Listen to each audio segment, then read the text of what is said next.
Hello.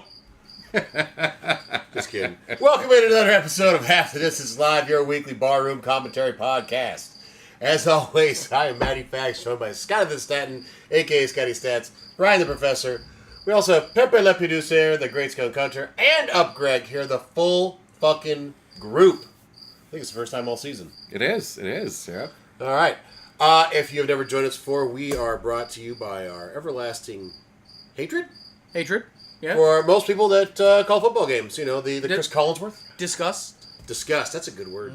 The Chris Collinsworth, the Booger McFarlanes. Gross. Troy Aikman. Awful. One Joseph Buck. Piece of shit. He is just the worst. We only have one toast here. Fuck Joe Buck. Fuck Joe Buck. In addition, we all have koozies for our favorite team and our least favorite team. If your team won, you get to use your favorite team's koozie. If your team lost, you have to use your least favorite team's koozie. I'm a Bears fan.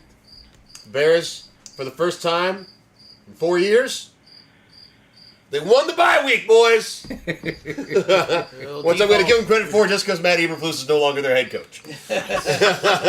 Default victory. Yay! For our producers, they are both Bills fans. Their team has not played yet tonight, so by default, they get to use their Bills koozies.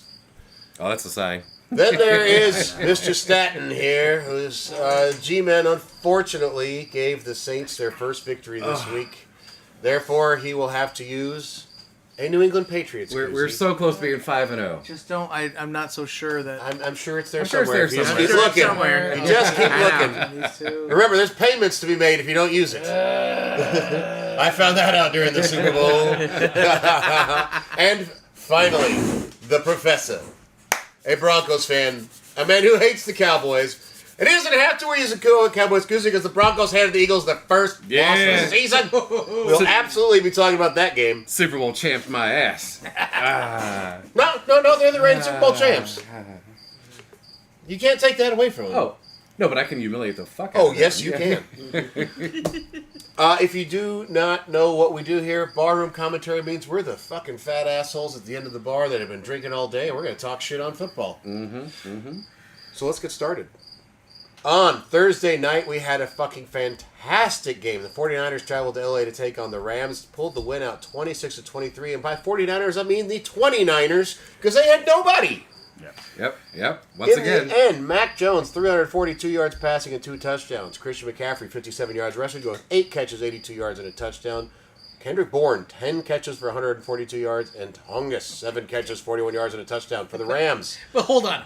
Pause though. Oh, wait, no. I want to go over something here in a second. Yeah.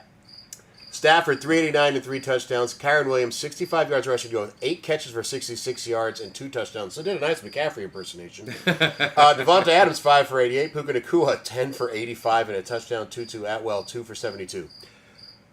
The way I look at this game is the 49ers, if you were to do the equivalent, the 49ers rolled into this game without their Stafford, without their Devonta Adams, without their Puka Nacua, and without their Jerry Verse, because also you have Bosa out. Yeah. And pulled out the fucking win. That's actually a wildly fantastic comparison. Because all right, so Christian McCaffrey did put up a total, of over 100 game yards. Absolutely. More like 130, 140. Oh, yeah. But Kendrick Bourne? Yeah. Jake Tongus? Sometimes there's a bonus to having your backup wide receivers playing when you're playing with your backup quarterback, because they have been playing together since training camp. They're the ones that are doing practice squad. those reps. Yeah.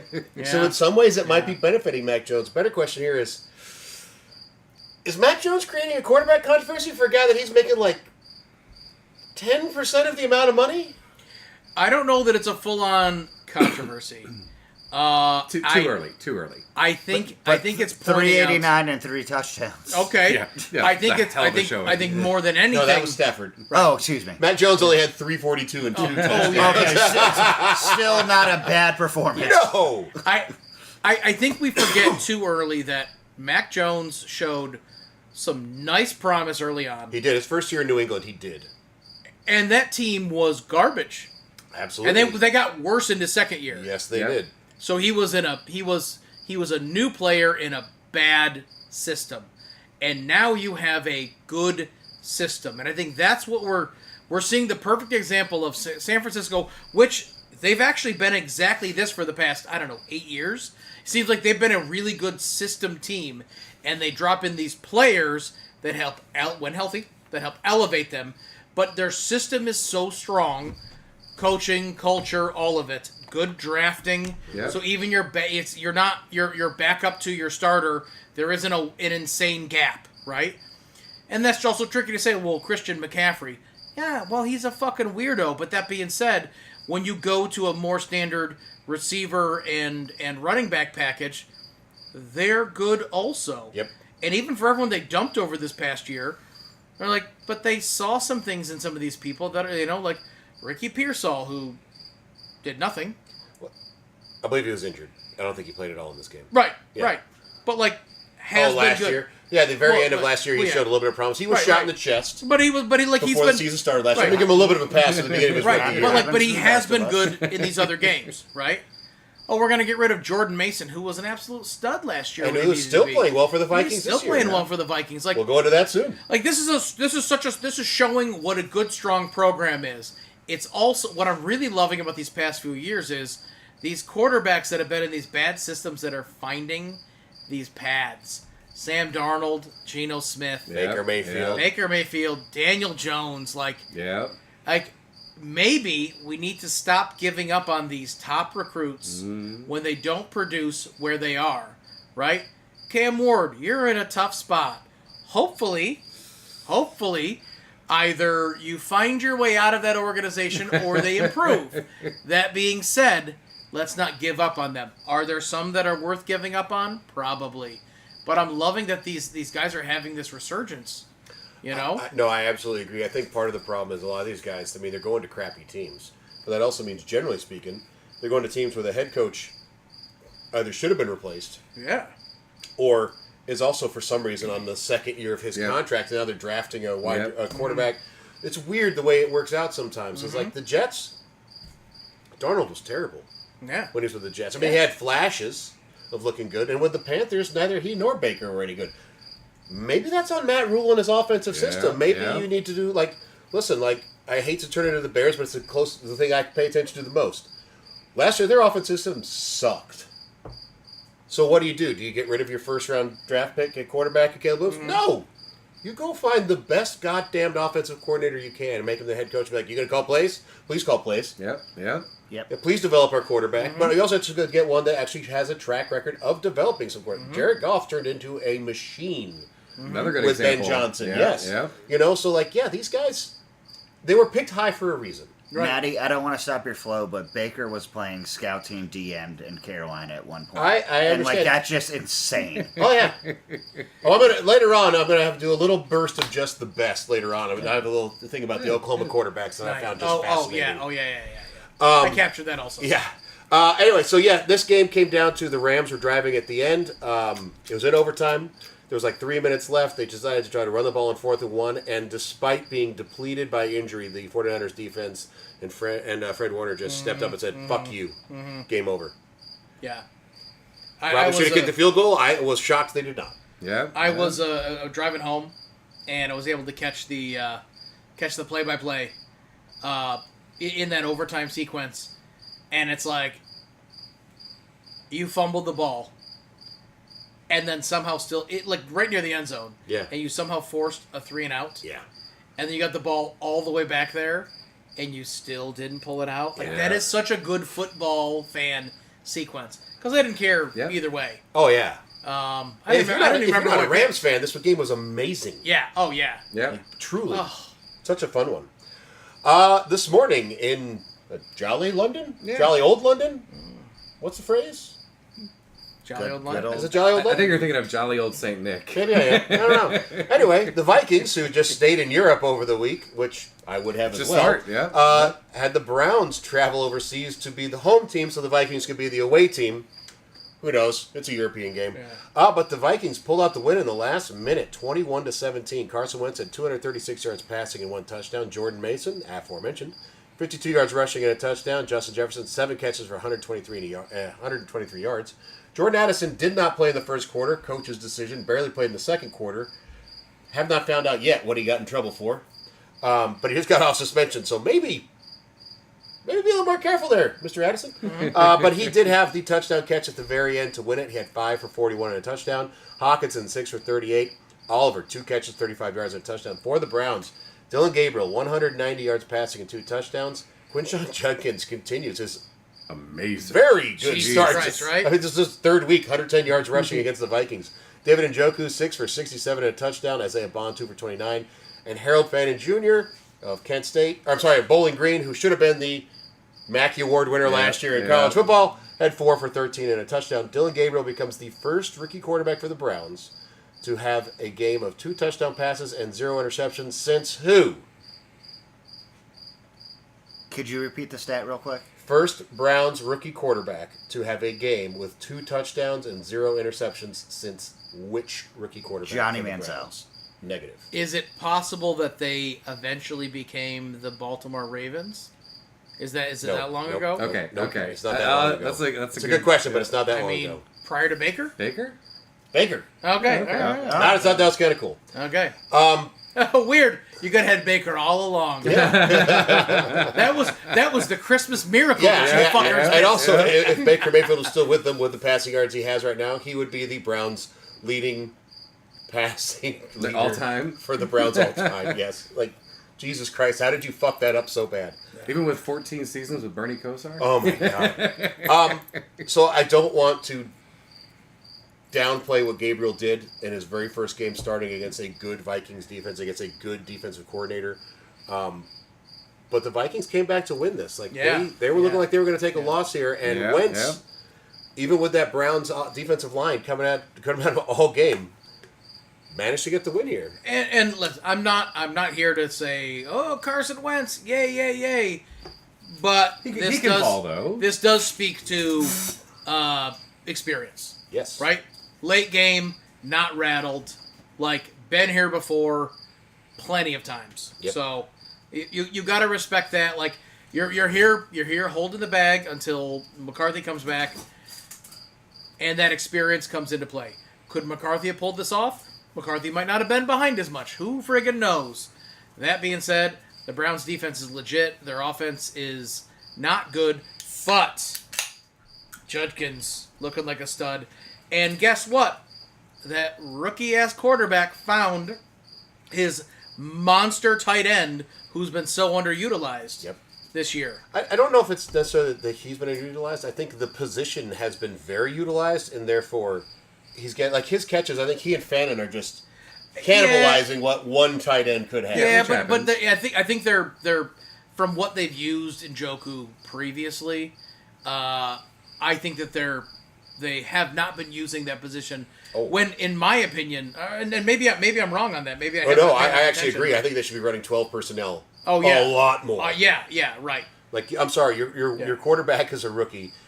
I'm nothing against Jerry Jeudy or the rest of the wide receivers for the Browns, but it's not like any of those guys scare a defense. Right. And Njoku and Fannin have the ability to actually put pressure on the defense to maybe open something up for those wide receivers. Yep. You can't leave a quick 5-yard dump off wide open. Right. So there goes double coverage on one of your sides. Exactly. Oh, and by the way, you have Judkins, who's turning into an absolute stud. Yeah. And Jerome Ford, who's a solid fucking running back. I would love to have him right now on the Bears as a second running back. You kidding Yes, me? of course. Oh, you need 4 yards? Gotcha. Yeah. Exactly. We'll talk about a team that got 4 yards. The Ravens went to Houston today. That was the most unexpected game. I'm sorry, this the week. Texans went to Jesus. Baltimore today. Yeah, I actually started the Baltimore defense. I was like, this is the last time I will this season. I was like, because if there's any team and any offensive line they can take advantage of, it's Houston. I was wrong. I was very wrong. After the Texas game last I was week, wrong. Jesus. So C.J. Stroud had 244 yards passing with 4 touchdowns and 30 yards rushing. Nick Chubb, 61 yards rushing and a touchdown. Christian Kirk, 4 for 64. Dalton Schultz, 5 for 60. Nico Collins, 4 for 52 and a touchdown. Xavier Hutchinson, 3 for 18 and 2 touchdowns. And Jalen Noel, 2 catches, 13 yards and a touchdown. Safety Jalen Petre had 2 interceptions. Cooper Rush threw 3 total. Derrick Henry had 33 yards rushing and a touchdown. Zay Flowers, 5 for 72. DeAndre Hopkins, 2 for 46. No catches last week, which ended the 8th longest streak in NFL history that DeAndre Hopkins had. I didn't know about that until I was watching the game today. Oh. Yeah. And Mark Andrews, 2 catches for 22 yards. No Lamar Jackson. Your offense is going to be in a bad spot. You're down, I believe, in today's game, 4 people that were all pros last year were not playing for the Ravens. That makes a difference. Yes, they're 1-4. I don't think they make the playoffs, which really sucks because they were my preseason Super Bowl pick in the AFC. But let's talk about the Texans because it's the much more fun story right now. I like that their offense was looking spicier. And yes, it was the Ravens, and I actually still have a higher hope for the Ravens. I was looking at their schedule. I think they have the ability to get 7 more wins to go 8-9. Now, whether that's enough to make wild card, that's tricky. I don't know, Steelers always managed to pull it off. That being said, it also was splitting the series with the Steelers. They have it in them to be 9-8. They've got to play perfect fucking football. They have the talent there. If they can pull, they can't lose another game for a while. No. Who is their next game? Rams.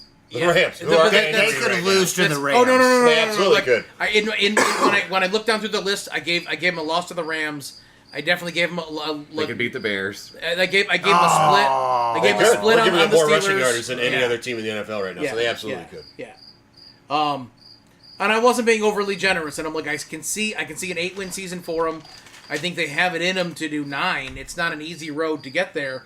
They've just got to be fucking winners, and they need their team healthy again. It's all there. We saw it. Like some of their losses were incredible. They should have beat the. play. They should have beat the Bills. It was They made them to should have beat the beat the Bills. Bills. Yeah, right. Incredible play. Well, that was the first sign also of the cracks in Yeah. their defense. Yeah.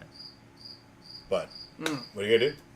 But so the Texans, I'm not totally sold on what the Texans have in front of them. They played incredible football today, which we haven't seen from them. So it's tough to see is today what they're going to be for the rest of the season, or No, I don't think that, but I do think it gives you a little bit more hope as far as building this franchise moving forward. Yes. Like obviously, you can see now, it's not Stroud. Fix the fucking offensive line. Yeah. I don't know why we have to say this about so many teams. I realize it's not easy to find offensive linemen, but you got to draft them in order to get them. But also a defense like they have, and if their defense can feel really good about this, you can put all the qualifiers on it. They were down how many Pro Bowlers? Fine, whatever. That defense needs to just say, doesn't matter. They were down those Pro Bowlers, and we made them fucking bleed. Yes. Right? Yeah. We didn't just win. We made them hurt 3 fucking interceptions. We put our foot on their throat. Yep. Hell yes. Matt, And can I Cooper ask you Rush is fine. We saw him do actually nicely in Dallas a couple years ago. Yeah. So Quick question for Matt before he moves on. Do you think if Stephon Diggs is still on the team, it's different at all, or do you think it's still kind of the same? For the Texans? Yeah. I don't think it's different at all. Yeah, I don't think so. Diggs, Nah. it's not Diggs of 4 years ago. Yep. Yeah. This is a post-30 Diggs. I'm not saying he's not going to have good games occasionally. He's not going to be that massive, huge game wide receiver for them on a consistent Not basis. anymore. Not at his age. It's nothing against him. He will still have games that are good. If he could do, and he's not Randy Moss, but if you do what Randy Moss did his last couple of years, you know what? I'm a role player. I'm going to get 2 really good passes thrown to me, and that's how I'm going to make my mark. Yep. And he became okay with that. If Stephon Diggs could do that at some point, he could be a real contributor. Oddly enough, a man across the field from the Texans has done pretty well in Hopkins, who has accepted where he is as an aging receiver in the NFL. But the Texans are 2-3. Their loss is 14-9, 2019, 17-10. yeah. They haven't been blown out, No. you know? And he didn't show it today, but like Woody Marks looking like he can be a really good addition to the team. Yeah. Good hands as a running back, a good running back. You can balance him with Nick Chubb, which is great because Nick Chubb is not going to be getting those little short. He can, but he doesn't have the explosiveness. Right.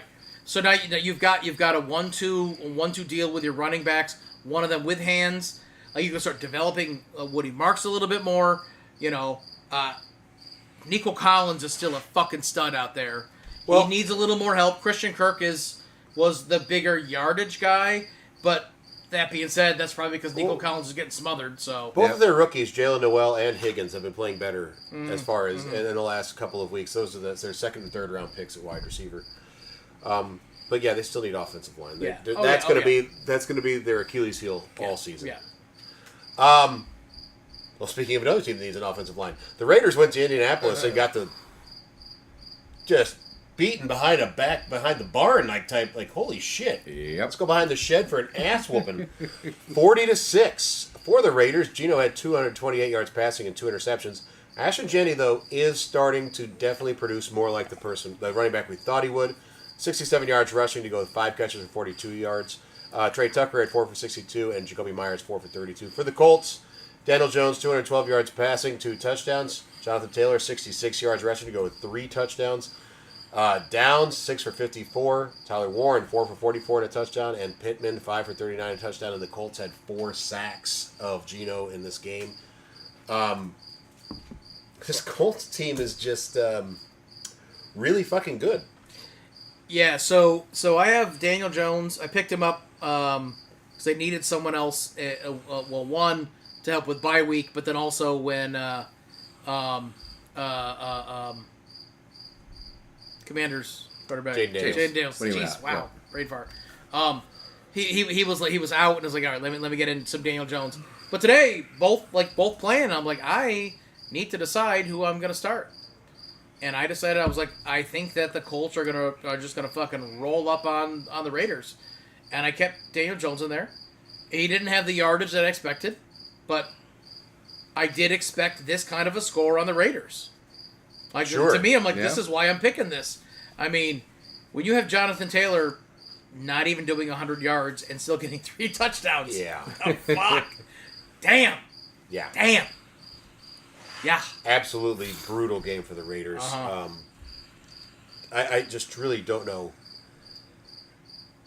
They're going to be one of the worst teams in the league if they don't start getting some shit figured out on offense. Yep. Geno Smith is throwing some absolutely, for the last 4 years, uncharacteristic passes. Mm-hmm. Part of that could be the lack of protection by the offensive line. The Colts defense, though, with Latu, and a bunch of other defenders, are able to create pressure. So this is just a rough game, especially once you're down as much as they were and as quickly. There's not much you can do.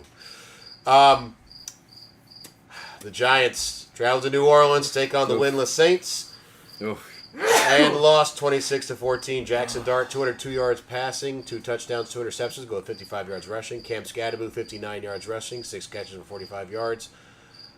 Theo Johnson, 6 catches for 33 and a touchdown. Bellinger, 4 for 52. The lack of wideout of Neighbors being injured shown through very much in this game. Spencer Rattler, though, got his first win as a starting quarterback in the NFL at 225 yards passing and a touchdown. Kendry Miller, 41 yards rushing. Alvin Kamara, 27 yards rushing to go with 4 catches, 28 yards. Moves into 5th all-time for receptions by a running back. So that was nice. Chris Olave, 759. Rashid Shaheed, 4 for 114 and 1 bomb touchdown. Kool-Aid McKinstry, 4 tackles, 3 solo to go with those 2 interceptions. Mm-hmm. Jackson Dart is a rookie quarterback. He made some very rookie mistakes today. And it's not things you can't or learn from, but he made a couple plays where he stared right at the wide receiver and still tried to deliver. I saw a couple that should have been intercepted. Yeah. I think the ones that were just amazing fucking defense. Those are some cool ass fucking picks. But a bunch of other really close ones. I really hope that this was the kind of loss he needed early on in his career.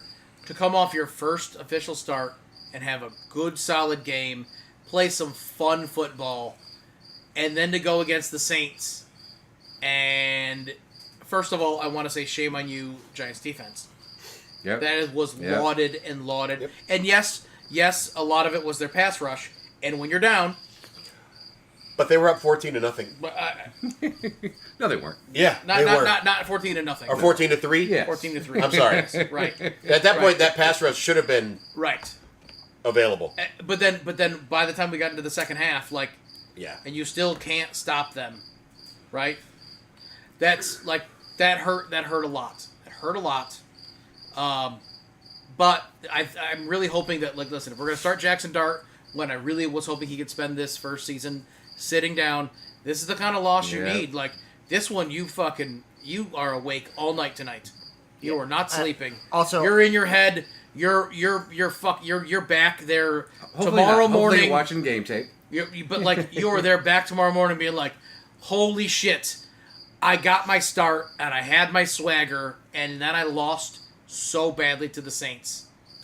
Do you think, and this is just a thought about the Saints, like, because the Saints don't fucking know who they are offensively, Oh yeah. that makes it really fucking hard. Well, you for can't. A Yeah, rookie you can't. quarterback, How do you scheme know? against a team that that doesn't have a fucking offensive identity? You know? Absolutely. I feel like we said that last week. Didn't they have kind of a spicy game last week? Yeah, against the Bills. Oh yes, Yeah. yes, that's I right. also don't think I'm saying Jackson Dart's gonna be a Hall of Famer, but you can see that quarterbacks like year 1 versus year 2, 3, and 4. Josh Allen as an example, you see they're making the steps forward. Like I'm seeing the field different Yep. than I did. Mm-hmm. And it can take a loss to help you see that. This You is the gotta right. take your lumps. This is like because this doesn't feel like a moral victory loss. No, Not no. at all. This is like, man, like you got picked It off only twice. sucks because it was the Saints. Well, If it was and, a better team, it wouldn't have sucked as much. and I think like good for him because you're already sporting your diamond chain. You know what I mean? Like, listen, I'm okay with a swagger. thick- You know what I mean? You know, Anti-glare stuff. yeah. Oh, there was. He's a big like. Oh, with like Batman or Spider-Man or something like that. Like that's why he likes okay. All right. That's why he likes like Oh, it's that. like a that- superhero. Sounds more like kind a of- Batman thing, but okay. Yeah, That's cool. Right. But like, I hate seeing a loss. I'm hoping this is something that helps like kick him into that next gear. Like, oh, you are not as ready as you thought you were, bud. I tell you what, though, Scadaboo did have a couple blocks where he looked just like Ram Man Yeah, from He-Man. I know it, right? Just fucking head first into that shit. Well, like Scott said last week, it'd be the funnest 3 years of football. Oh my god! I told one of the docs that I work with in the emergency department. He invited me to a couple of his fantasy leagues a couple years ago. And last night we were discussing a few things, about lineups. And I told him that story that because Scadaboo came up and I was like, "Oh, Doc, one of my buddies is a huge Giants fan. He keeps saying this is gonna be the best, most brilliant 3-year career I ever get to enjoy." And he couldn't stop laughing for a couple of minutes. He was just like, "Oh my god, he's gonna be so concussed and Yeah. so broken down." Yeah. Yeah. CTE is funny. Yeah, it's not, but it's real too. Now he's gonna look like that Dick Tracy villain with the shoulders, Yeah. Yeah, heads all squashed down. He needs to go get the Mike Allstott pads. Yeah, he does. He really He does. yeah, A little yeah. protection there. Cammy no neck out there. Yeah. But listen, for the Saints and for Spencer Rattler specifically, like last year, he had to start on a team where he should not have been starting. Nope. Truly, he probably shouldn't be a starting quarterback this year, but he's playing pretty well, Yeah, and yeah, it's yeah, nice yeah. to see him get a win. Like, Yes. Yeah. nothing- I don't Yeah. have any bad vibes for this guy. Like, just Yep. a dude trying to make it, and he's been stuck on a bad team. Speaking of bad teams, the Dolphins and the Panthers. I knew you were going there. I knew you And were because going there were two bad teams, it was a great game. The Dolphins did lose 27-24. Panthers pulled out the win in the fourth quarter. Tua turned the ball over. Did not turn the ball over today. 256 yards passing to go with 3 touchdowns. Devin Achane, only 16 yards rushing, but he had 6 catches for 30 yards and a touchdown. Jalen Waddle, 6 for 110 and a touchdown. And Darren, I would rather retire than play for the Giants. Waller had 5 for 78 and a touchdown. Sorry. That's exactly what he did. It's That's true. exactly what he did. For the Panthers, Bryce Young, 198 yards passing to 2 touchdowns, interception. Rico Dowdle, a man who you may have a guy on your team that plays as hard as him, but you don't have anyone that plays harder than Rico Dowdle. I'll give him that. He is not the most talented, but he plays fucking hard. 206 yards rushing and a touchdown. You said that last year with Dallas. We didn't sure did. We sure Yep, did. yep. Almost every single game. I was That man shocked when runs. Dallas didn't keep him. Yeah. I know. Yep. He had also had 3 catches for 28 yards. Ted McMillan, 6 catches for 73 yards. And Xavier Legette had a beautiful touchdown catch. He had 2 for 31 in that touchdown. Both of these teams are looking to try to build for the future. The Dolphins lost a huge trade chip when Tyreek got knocked out. Yeah. The Panthers are just going to have to keep trying to build. But I think when you have someone like Rico Dowdle, and I think Bryce Young is starting to show a little bit, I worry that this might be about what he is. It could be. But he's also he's on a shit team. He is, and Yeah. Ted McMillan is his, and Legette are his best wide receivers. One's in his rookie year. The other one was a guy taken late in the first round that needs to, or second round, early in first and second round, that needs to develop. Yeah. But again, like they're going to do that this year, and like Panthers doing Panther things, they're going to get rid of him next year. Mm-hmm.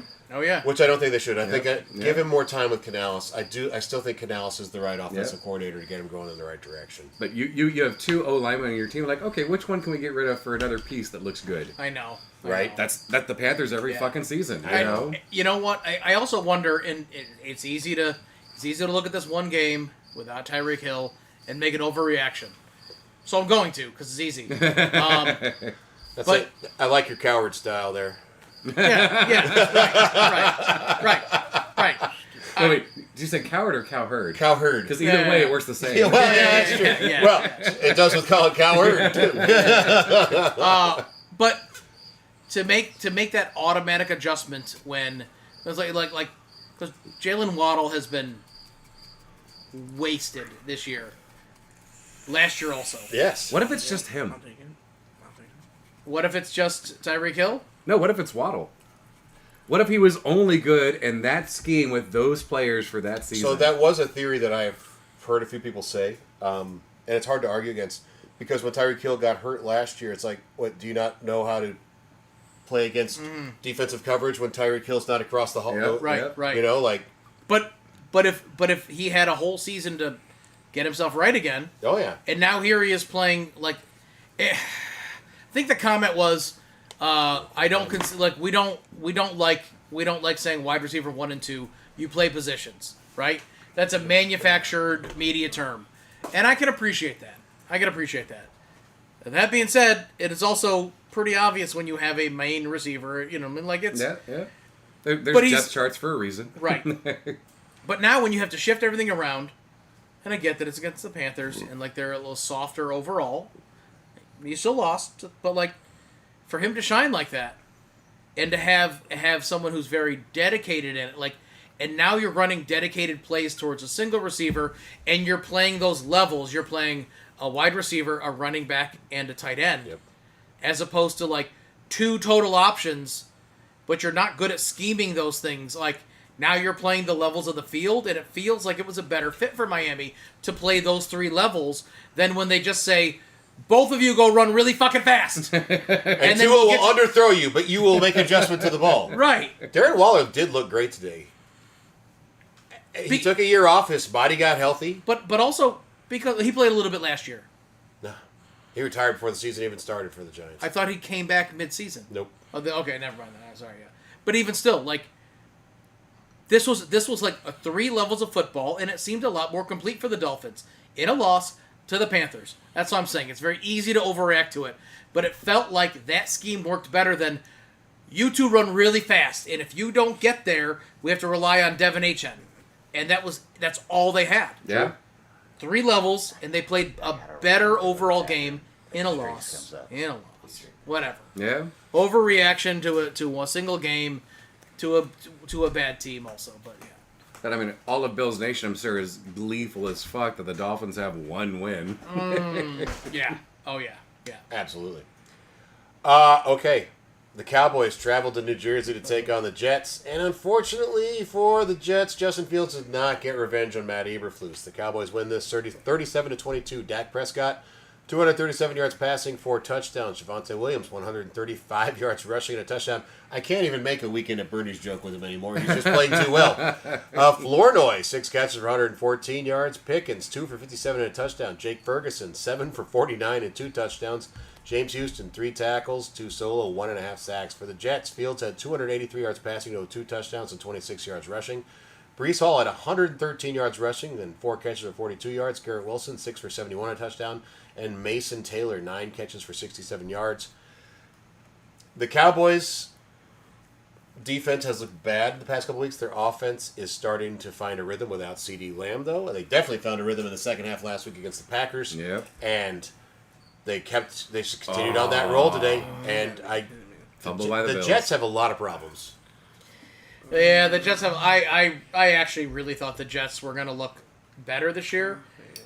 I don't know that I was expecting them more than, like, at this point, 2 or 3 wins, but I didn't expect 5 losses. Yeah, to start 0-5 is... Yeah. I mean, I think Justin Fields might be a good QB for them. Breece Hall is good. Garrett Wilson is good. Like, Yeah. Is it new coaching? There's new coaching. There's injuries to the linebackers. After last week, apparently if you were anywhere near the locker room for the Jets, you could hear Aaron Glenn screaming at the team about lack of effort and taking responsibility for play. Their team just lacks talent in a lot of places, and it's hard to overcome that. Like, Sauce Gardner is good, sure, but like if your linebackers can't stop the run, I mean, Javonte Williams, 135 yards rushing is a lot. Yeah, yeah. He's also been playing really well. Great fucking And this is also a Cowboys offensive line that is missing their starting center and left guard. And they ran all over them. Yep. So this Cowboys offense is looking legit. The question for me moving forward with them is going to be, can their defense continue decent play, because they looked bad against the Bears. They looked very bad against the Packers. The Jets did put up 22 on them. We'll have to see as the season goes on what the 20. That touchdown to Wilson was garbage time. So this was a much better game by their defense. I just don't know how much of that is they were playing the Jets and Breece Hall had 113 yards rushing, but not a whole else was kicking for most of the game. Yeah. And Fields had a mostly accurate day, so he did. Went through on 5 picks. No, he played a pretty solid game. Just that guy, I think, is just destined to be on teams that suck. Really is brutal. You know what sucks about that is he's a good running quarterback, but that is a short-lived skill. Absolutely. And no one is able to take advantage of that. Yeah. Because that's going to go away in another couple years. Yep. You know? That's a short window. And at that point, if your passing game hasn't improved, you're going to be in trouble. Yep. If he would have gotten picked up by the Ravens this year, maybe a better season for him. To be honest, as a backup to the Ravens, that would have been Yeah. probably fucking awesome. Because, like, to learn those schemes behind... Yep. Like... Who was it? Isaiah... No. Who was it? Tyler Huntley. Yeah, Tyler Huntley. Yeah. Right? We're like, oh shit, like from far away, you thought it was fucking Lamar playing. exactly. Yeah. And then, like, granted, he did nothing after that. Like, he dropped into that scheme really, really nicely. Yeah. Where I think that would be better for Justin Fields, but just for learning, Yeah. But Yep. like, he's probably still a starting quarterback. He's still at that level, but very quickly, he's gonna burn himself out to be like, you're gonna be a. They got it back. Got it back. Good There job, you boys. Yeah. If you don't know, we're watching the Pats Bills game right now. Yeah. Yes. Okay. Let's get into the game that made the professor ecstatic today while not watching a single snap of it. Nope. The Denver Broncos traveled to Philadelphia and handed the Eagles their first loss of the season, winning 21-17. Bo Nix, 242 yards passing and a touchdown to go 22 yards rushing. J.K. Dobbins, 79 yards rushing and a touchdown. Cortland Sutton, 6 for 99. Franklin, 3 for 35. Evan Ingram, 4 for 33 and a touchdown. Nick Bonito, 4 tackles, 3 solo, 2 tackles for loss to go 2.5 sacks. For the Eagles, Hurts had 280 yards passing to go with 2 touchdowns and 3 yards rushing. Saquon Barkley had 6 carries for 30 yards to go with 3 catches for 58 yards and a touchdown. Devonta Smith, 8 catches for 114 yards. A.J. Brown, 5 for 43. Dotson, 1 for 24. And Goddard, 3 for 19 and a touchdown. The Eagles ran the ball 11 times in this game. It's insane. All they have done all season really well is run the ball and play defense, and decided to completely change up their offense, apparently. It's not like Denver jumped out to a 3-score lead. Nope. Nope. Like, what the hell? No, this was a close game the whole time, but they just did not run the ball. Yep. 40. He's actually 5 yards a carry. I don't get it. 45 yards on the ground. When you have Jalen Hurts, Yeah. Saquon Barkley, and A.J. Dillon, who's good, And Will Shipley.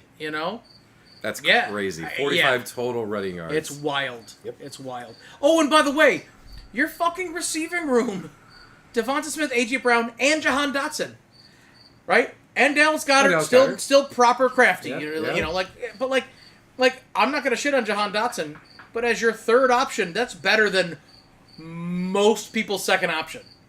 Yeah. That's You could make the argument it's better than the Broncos' second option.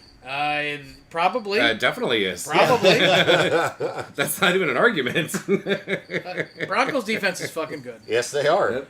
I But Surtain says, I'm going to cover this half of the field. You three just cover the rest. I will say this, Brian, and it's going to be a little hurtful, but not intended towards you. I think the Eagles played down. Broncos played up. The Broncos played up. Yep. You know,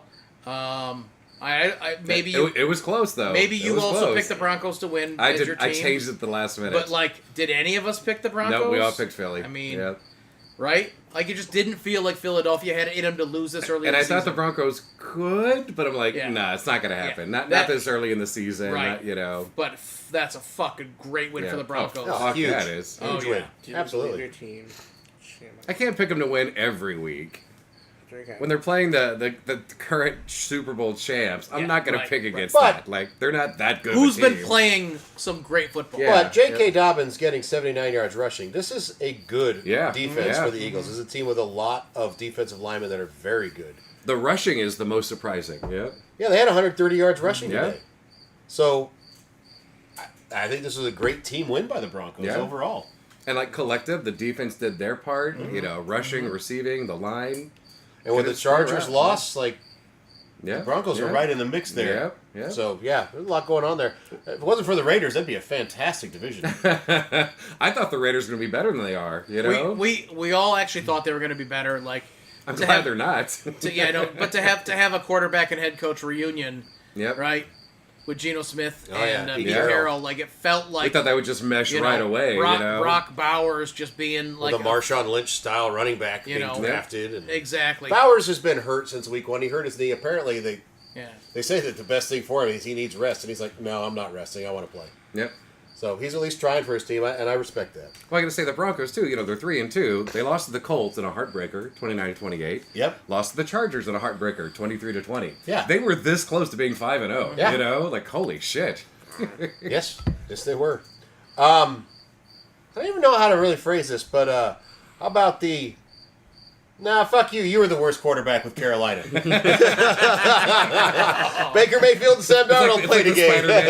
Yeah, exactly. The Bucs went to Seattle and pulled out the win, 38-35. Baker Mayfield, 379 yards passing, 2 touchdowns.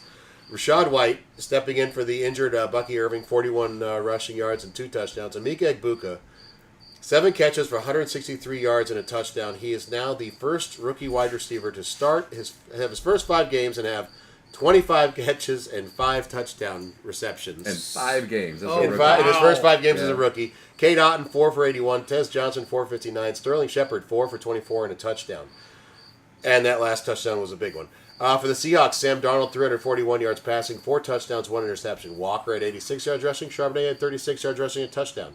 Jackson Smith and Jigba, 8 for 132 and a touchdown. Cooper Kupp, 659. Barner, 753 and 2 touchdowns. And Torrey Horton, 3 for 39 and a touchdown. The Bucs won this on a last-second field goal. They're 4-1 all 4 games. They have won by taking the lead with less than 60 seconds to go in the game. This is the Cardiac Kids. Baker Mayfield is playing with the... Ooh, I've never heard that. I like that. Mount Everest. The Cardiac Kid. Yeah, Mount Everest of chips on his shoulder. Refuses to let his team lose. So, I've heard that expression, and normally it's called the cardiac cues. But, yeah. Because they fold under cardiac pressure? Because they give you a heart attack with their last-minute wins on them. Exactly. Right. For better and for worse. It was, right. Why do we keep playing 3rd and 4th quarter basketball over here? This is ridiculous. Yep. I think the Seahawks have a good team this year, though. Like they're still a young team in a lot of different facets. JSN is absolutely their best wide receiving option. I don't blame him for trading DK Metcalf at this point. Like JSN is stepping in seamlessly to be the number one. It's a lot cheaper also than Metcalf's contract. And if they could have kept both, that'd be fun. It would have been nice, but the contract would have made a little bit of an issue.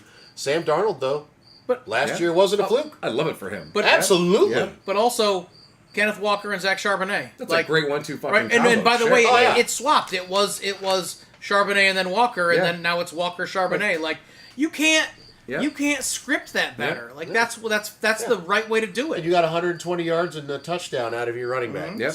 That's perfect. And 300-something yards passing. Yeah, they had almost 500 yards of offense close. today. So you just unfortunately played Baker Mayfield. Yeah. You know? Yeah. Who refused to lose this game. Yeah. Yeah, overall, like, I don't. Oh, that's great. I know That's a great, moral yeah. victory is hard to find in the NFL because you need wins, but Seahawks are playing really well. And this new offensive scheme they have seems to be fitting their personnel very well. For the Bucs, again, their new offense seems to be working really well because Baker's in his third year on his third offensive coordinator, and he's at this point like, yeah, fuck it, I can learn new schemes. Oh, and by the way, you can always bring Mike Evans back in another week or two, and that's just going to be scary. To have And him Chris out there, Godwin's back now, too. So Chris yeah. Godwin, Mike Evans, Emeka Egbuka, like Yeah. Sterling Shepard's your fourth wide receiver. That's pretty good. Right. It's a nice spot to be in. In the holy fuck, does your coach just want to be fired game? The Titans beat the Cardinals 22-21. Cam Ward 265 yards passing and an interception. Tony Pollard 67 yards rushing and a touchdown. Calvin Ridley 5 catches for 131. Chigga Conquo 4 catches 48. Gunnar Helm 4 for 34. Jeffrey Simmons defensive tackle 8 tackles, 6 solo, 1.5 sacks. For the Cardinals, Kyler Murray had 220 yards passing to go 25 yards rushing and a touchdown. DeMarcado had 82 yards rushing.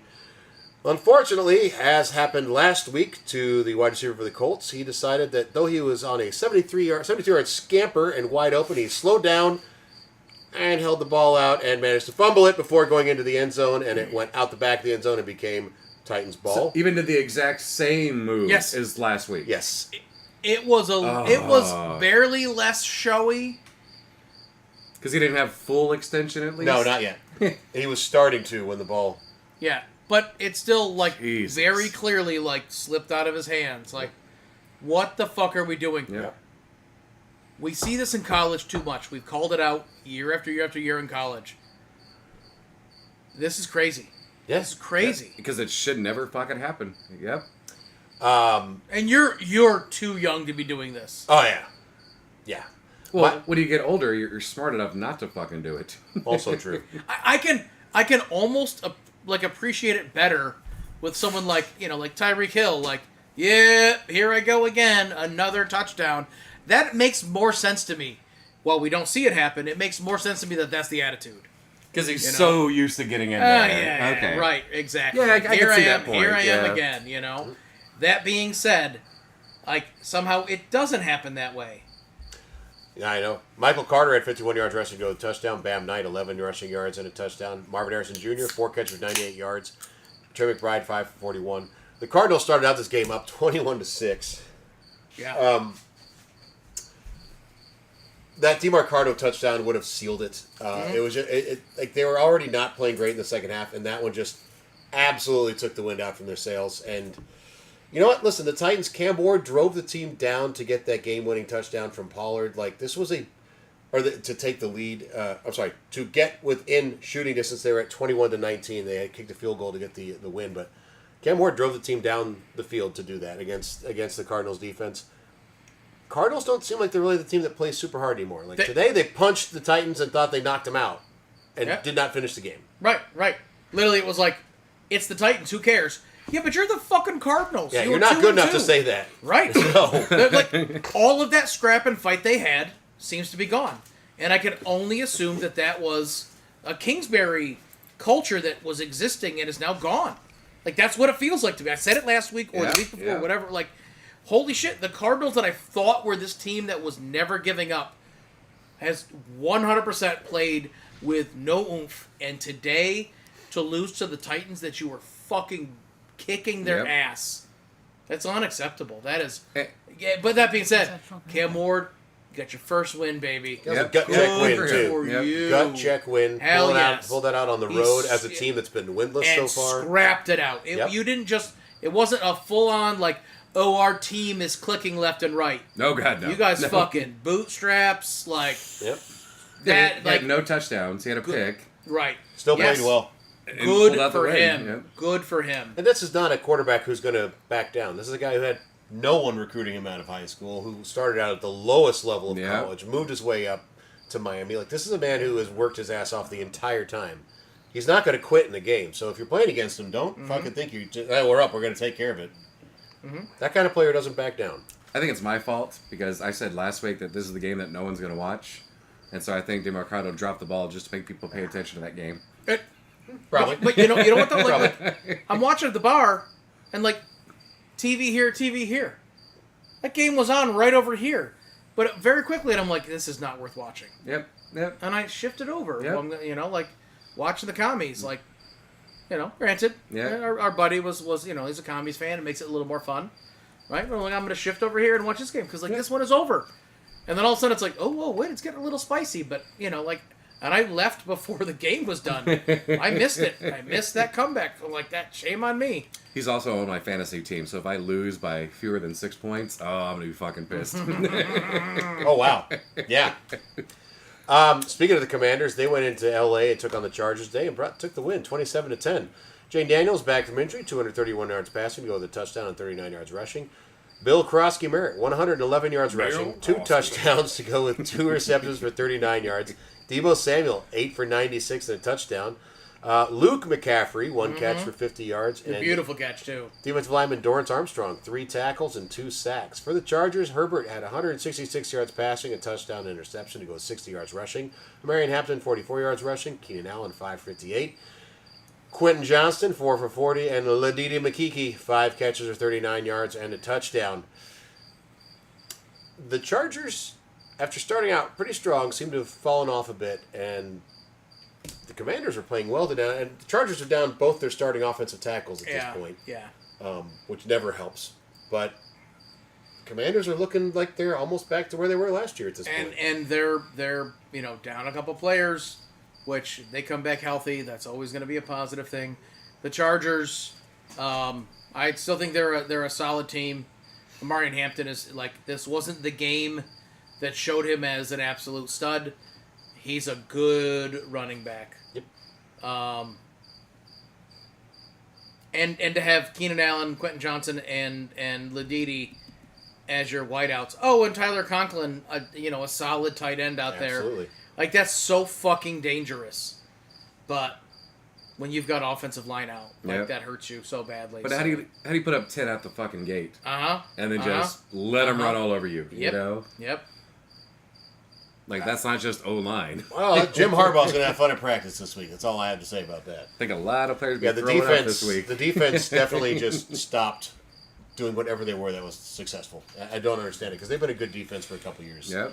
And they just fell apart today. Again, the Commies, they're a legit team. And when they get fully healthy... I don't think they're a Super Bowl team, but I think they're a playoff team. Sure. Yeah.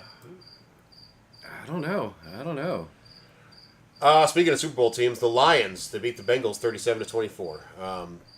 Goff, 258 yards passing and 3 touchdowns. David Montgomery, 64 yards rushing and a touchdown, and also threw a touchdown pass. Yeah. Jameer Gibbs, 54 yards rushing to go with 2 catches for 33 yards and a touchdown. Amon-Ra St. Brown, 8 catches for 100 yards. Laporta, 5 for 92 and a touchdown. Isaac Tesla, 1 catch, 12 yards and a touchdown. And Brock Wright, 2 catches, 9 yards and a touchdown. The Lions had 9 quarterback hits and 2 sacks against the Bengals. Browning, 251 yards passing, and a Jameis Winston lookalike contest with 3 touchdowns and 3 interceptions. Samaje Perine, 27 yards rushing. Chase Brown, 27 yards rushing to go with 7 catches for 21 yards. Jamar Chase, 6 catches, 110 yards and 2 touchdowns. Yoshavas, 5 catches for 82, and T. Higgins, 3 for 22 and a touchdown. Kirby Joseph for the Lions, 4 tackles, 3 solo, and an interception. The Bengals scored late to make this game look like it was close. Yeah. It was not. This was an ass-whooping from beginning to end. It actually bums me out when I see, like, for the Lions to let them score 3 times in the fourth quarter. That's not the Lions. No. Dan Campbell's not a happy man right now. Nope. Right. That's unacceptable. In what should have been a monstrous blowout win, to let them get that kind of offensive play on them. I don't know who, like, was he rolling in other strings? Maybe. I don't know. He still expects them to play like their starters. Sure. That's the way that man is. Yes, he does. And against the Bengals, who obviously they're filled with weapons. I mean, Jamar Chase got his 100, got his 2 touchdowns. Like, hell yes. One of them was a 64-yarder though. Like, but to let that much offense happen in that amount of time, yeah, shame on them. They both started subbing defensive players. The Bengals subbed in more than the Lions did. Wow. So they kind of gave up, and then put up those points. Yeah. As far as the Bengals go, I just want to bring this up. In the last 6 years, starting in 2020, the offensive line ranking for them since Joe Burrow's been their starting quarterback. 2020, they were 29th. 2021, they were 30th. 2022, they were 30th. 23, they were 27th. Last year, they were 32nd. This year, they're 28th. This all checks out. Yep. How good is Joe Burrow? No, Because that man puts up... Last year, he had almost 5,000 yards passing and about 40 touchdowns behind that offensive line. Yeah. I mean, it'd be interesting to see, like, how many garbage time yards he was getting. At the same time, how's that any different than what we saw with Matt Stafford? Right? True. Still, putting the ball in the air, setting it downfield, 2 open targets. Right? And Matt Stafford has got... If you look at the wide receivers that have reached certain mile markers in the shortest amount of time, They're his wideouts. they're all his wideouts. Yeah, Calvin Johnson, Puka Nacua, Yeah. Yeah, Jamar and there's Chase. Yeah. Yep. So, Well, we talk about, like, like Matt Stafford is, like, sacked all the time. Jesus, Texans guy. Carr. Fucking the sack monster. Like, holy fuck, no, Joe Burrows. He holds the goddamn record, basically. Like, what the fuck, you know? Yeah. he's a Hall of Famer who might not make it to the Hall of Fame. But, like, I didn't think about him getting sacked that fucking often until I saw the numbers. I'm like, Jesus. Oh, this him poor versus guy. Andrew Luck. Yeah, he's Yeah. been sacked more than Andrew Luck was. And- Andrew Luck retired because he was tired of rehabbing. Like, Jesus. There's nothing wrong with what Andrew Luck did, but he was in no man's land Yep. all the time. Yep. Oh, yeah. And arguably, Joe Burrow's in a worse position. Yeah. When you look at the numbers, these are 2 Hall of Fame caliber quarterbacks that That might not might make not it. make. Yeah. Andrew Luck is not going to make the Hall of Fame. Nope. Way too short of a career. Yeah. Yep. Exactly. Maybe not, but he made enough money to be like, you know what? I have 150 in the bank, oh, yeah. and Oh, I yeah, got hit yeah. 312 times, and guess what? We're good. Yes. Listen. And I believe he's actually coaching at Stanford now. Oh, in yeah, some way, yeah. Which I think is awesome. Yeah, absolutely. Yeah. Went back to the place that he absolutely loved. Yeah. Oh, yeah. He's still involved in the game that he Yeah. loves. Yeah. And he gets to spend whatever he does in the offseason. He can afford to do whatever the fuck he wants. Yes. Yep. But I'm just saying, like, NFL and Hall of Fame quarterbacks in talent that are just like that. Like, if you weren't there, right? Yeah. Prime Joe Burrow, prime Andrew Luck. Like, Yeah. Oh, yeah, we're gonna be 20 talking years, about those. These if- kids if are a like, kid looks you at don't this, even like, know. this guy, Like, I'm what? telling you, Yep. like, Yeah. yep, wasted. It is a sad fact. Well, this game we're watching is a race to see who can fumble the fucking most, apparently. That's true. Jesus. Well, sometimes you gotta pay the bookie. It's still the first quarter. All 3 right. fucking fumbles already. Like I said, you gotta pay the bookie sometimes. All right, that is all of the games that have occurred thus far this week, which brings us to our first little split off, and that is Jonathan Stanton's on NFL. Well, yeah, the NFL. Things happen outside of NFL football. Surprise, surprise. And I'm here to Heresy. talk about whatever I think is interesting. As always, I do like to top off the whiskey I'm drinking and share a little bit about it. You should absolutely share some whiskey with us, And too. yeah, I know the up Greg gets his hand up in the air, says I would like some also. I could probably send you down, a little bit in here. This is the Russell's Reserve 10.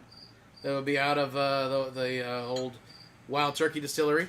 They are some of my absolute favorites, and this Russell's is for a 10-year-old whiskey at like $50 or cheaper.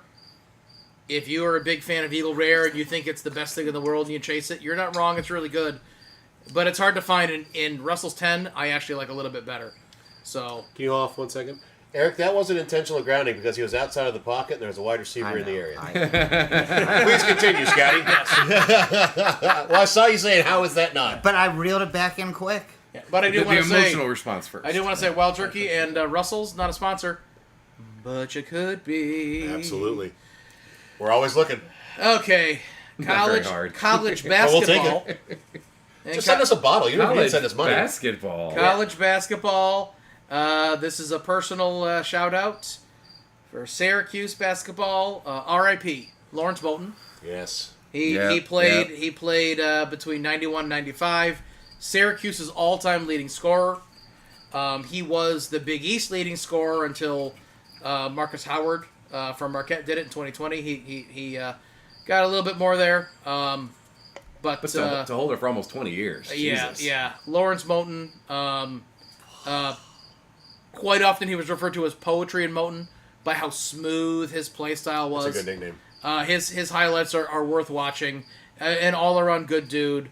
53 years old, so it's sad to see him go so young. But yes, so R.I.P. Lawrence Moten. Matt, you're going to talk about this a little bit, so I'm going to skip talking about Ohio or Oklahoma. Oh, okay. Yeah, we're going to move past it. But still in college football, UCLA. Prior to this weekend, UCLA was 0-4, and they were the only team who hadn't led the game for a single snap. And I can't say for all of college football, but within FBS, and at the very least, within the major conferences. It's tough to say that there weren't some outside of that. That being said, that's pretty ugly to not even lead. Ever. Right? Yeah. However, they have not had a permanent head coach or offensive coordinator or defensive coordinator up to this point. Prior to this game, they just elevated their tight ends coach to offensive coordinator. To not even officially, like he was just elevated to. I don't know that he got the permanent job. However, they lost to Utah, UNLV, New Mexico, and Northwestern, and then they came into this week playing number 7 Penn State, and totally redeemed themselves. They got up early against Penn State. They did beat them 42-37. It was fucking wild, and it was all on the back of their quarterback, Nico Yamalevea, who only passed for 166 yards, but did have 2 passing touchdowns. He did carry the ball 16 times for 128 yards. Oh, he's one of those. And 3 touchdowns. Wow. So, yeah, 280 yards on the ground total, 166 yards in the air. And responsible for, 33 of their points? 32 of their points? Yeah, exactly, right. Yeah, so Penn State is in a real tough 3-2 in the Big Ten, and to lose to UCLA this badly. Who hadn't led all season. They're in real trouble. So shout out to UCLA for a nice game when you really needed it. Did Mountain Dew try to develop these fucking jerseys? That's what it looks for like. The fucking Bills tonight. Those are hideous. No, it's the Monster Energy drink. I Silver and disagree. white. I love these iced out uniforms for the Bills. Like all white, the Bills logo is like this icy gray, like the numbers are an icy gray. I really dig it. Yeah, I saw really this dig it. last Christmas when it was Buffalo on Ice. Yeah. Josh Allen was majestic. WNBA. I haven't really talked about it much. It's been there's too much to really get into, but this year, more than any other, the things that are coming to a head with last year 2 absolute media stars in Caitlin Clark and Angel Reese coming into the league and delivering as 2 rookies. Yeah. You know, well, was it fun to clown on Angel Reese's offense? Yes, it was.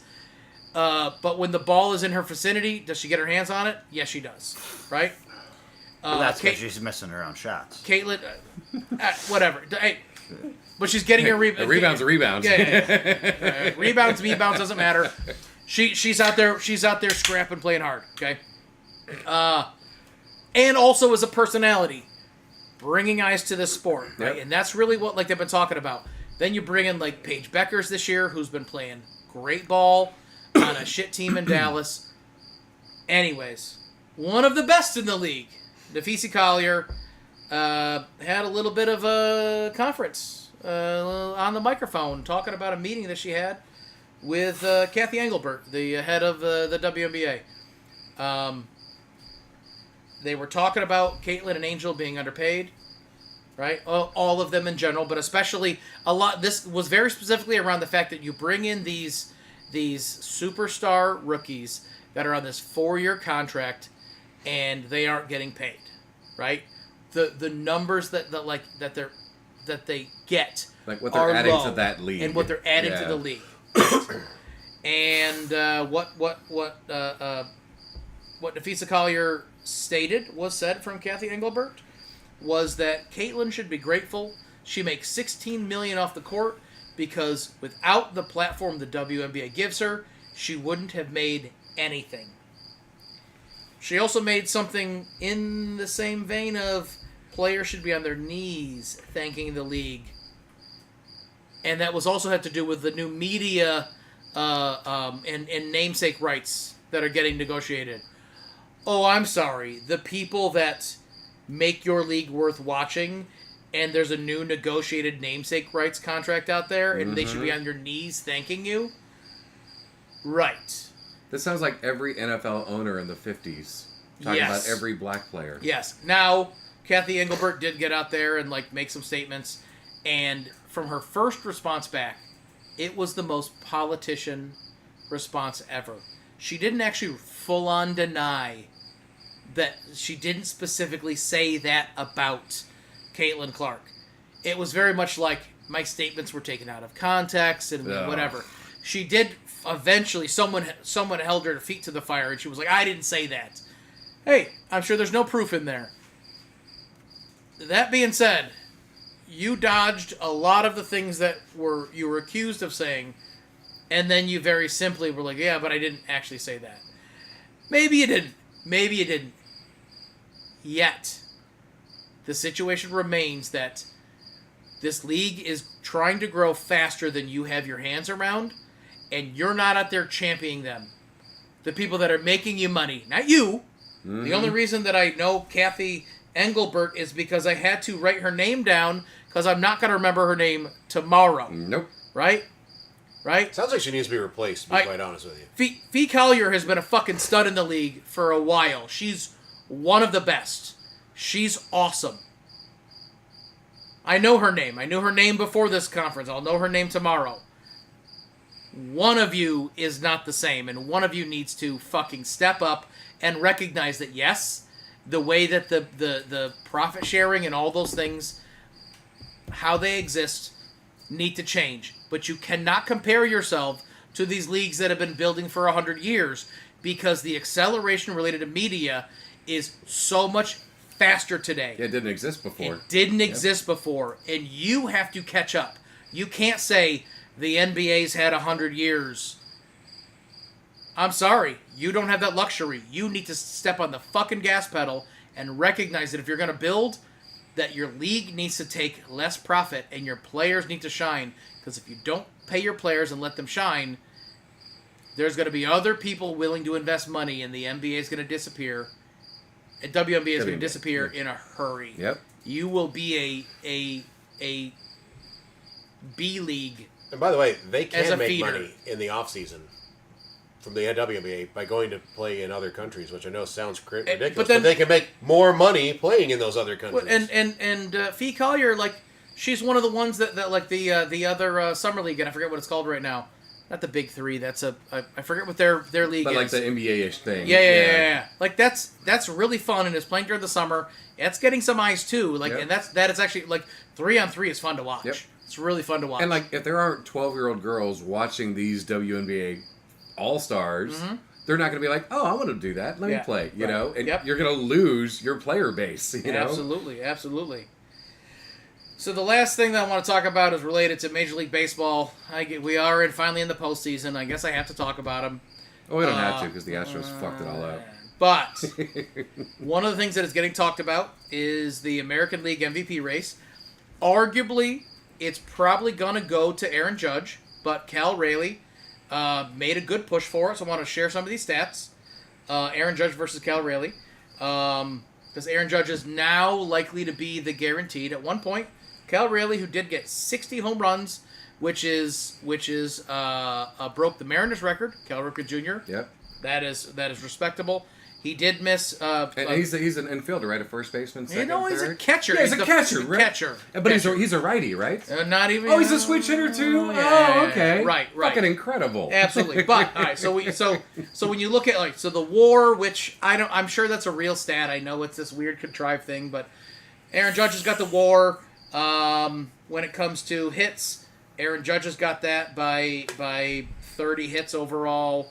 Home runs, Cal Rayleigh's got that. He's got the RBIs. Batting average, Judge is there. On base, Judge is there. Slugging, Judge.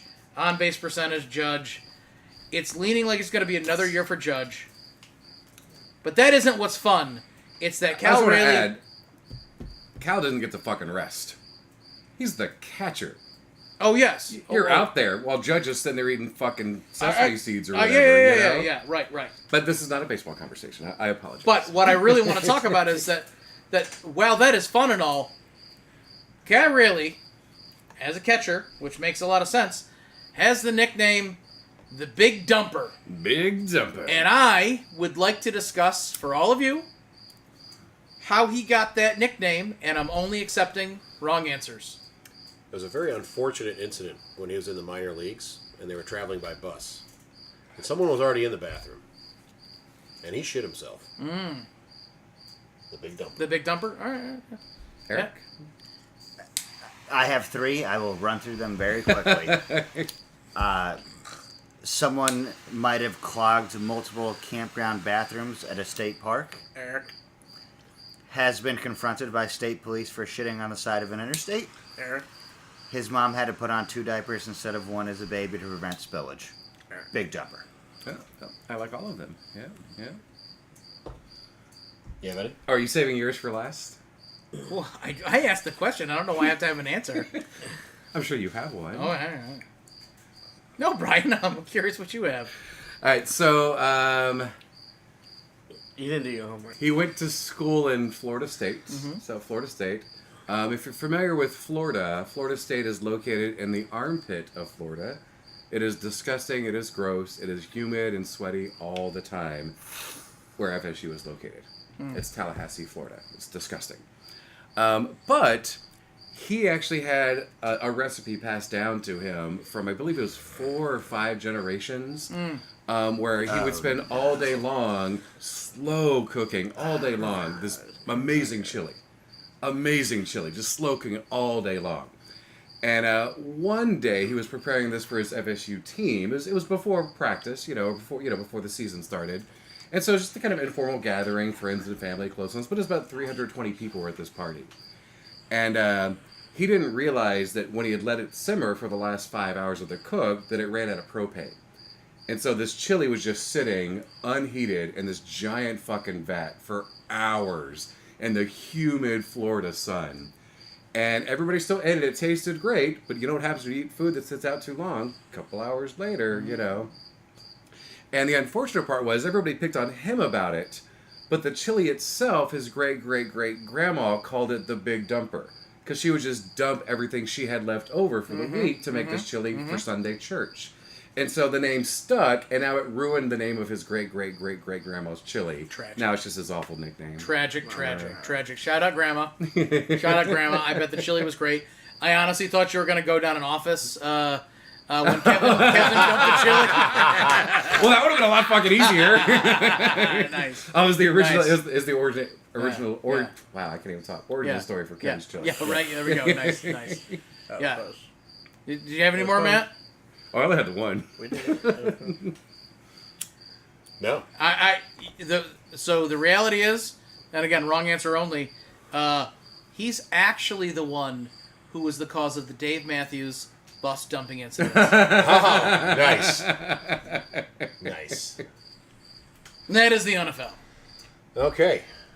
Which brings us to just the worst. Well, as I told you previously, there's only one just the worst. Yeah, so in December, a wide receiver for LSU was reportedly involved in a car accident that got him charged with negligent homicide of the vehicular nature, from what I understand. Charges were pressed. He was out on bail.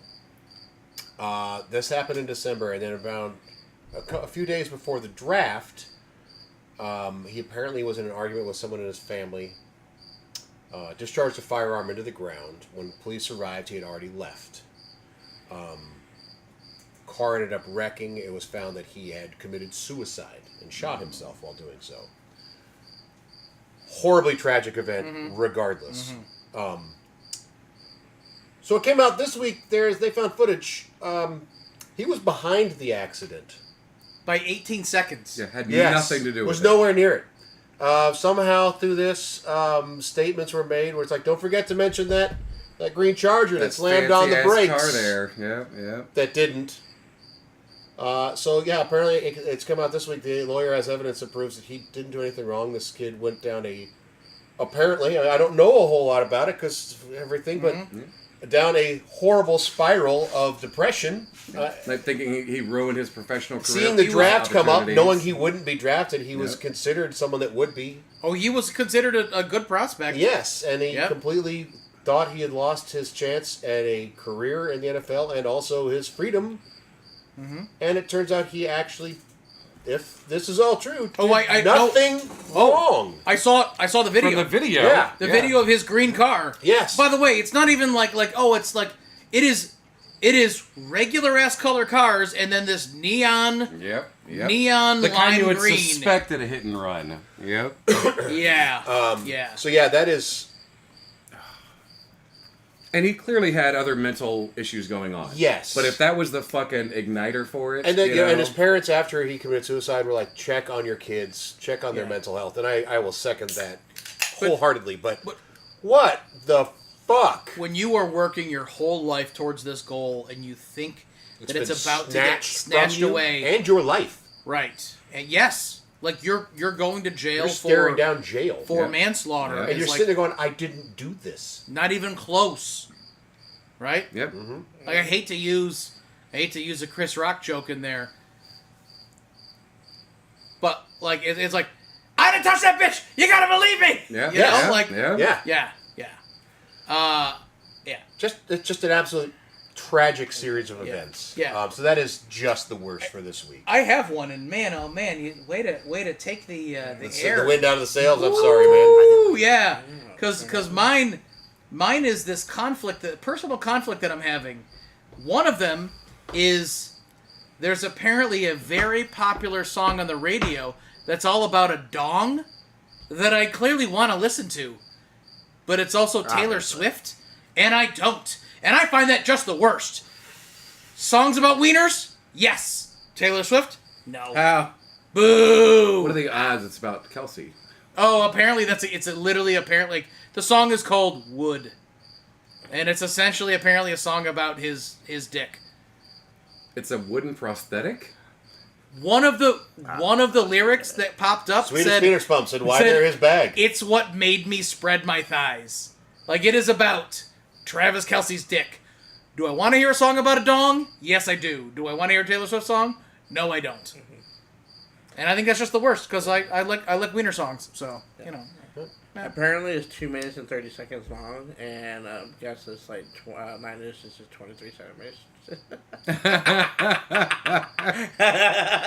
Kelsey doesn't know how to measure in centimeters. I'm gonna say, does anyone want to convert that real quick? No.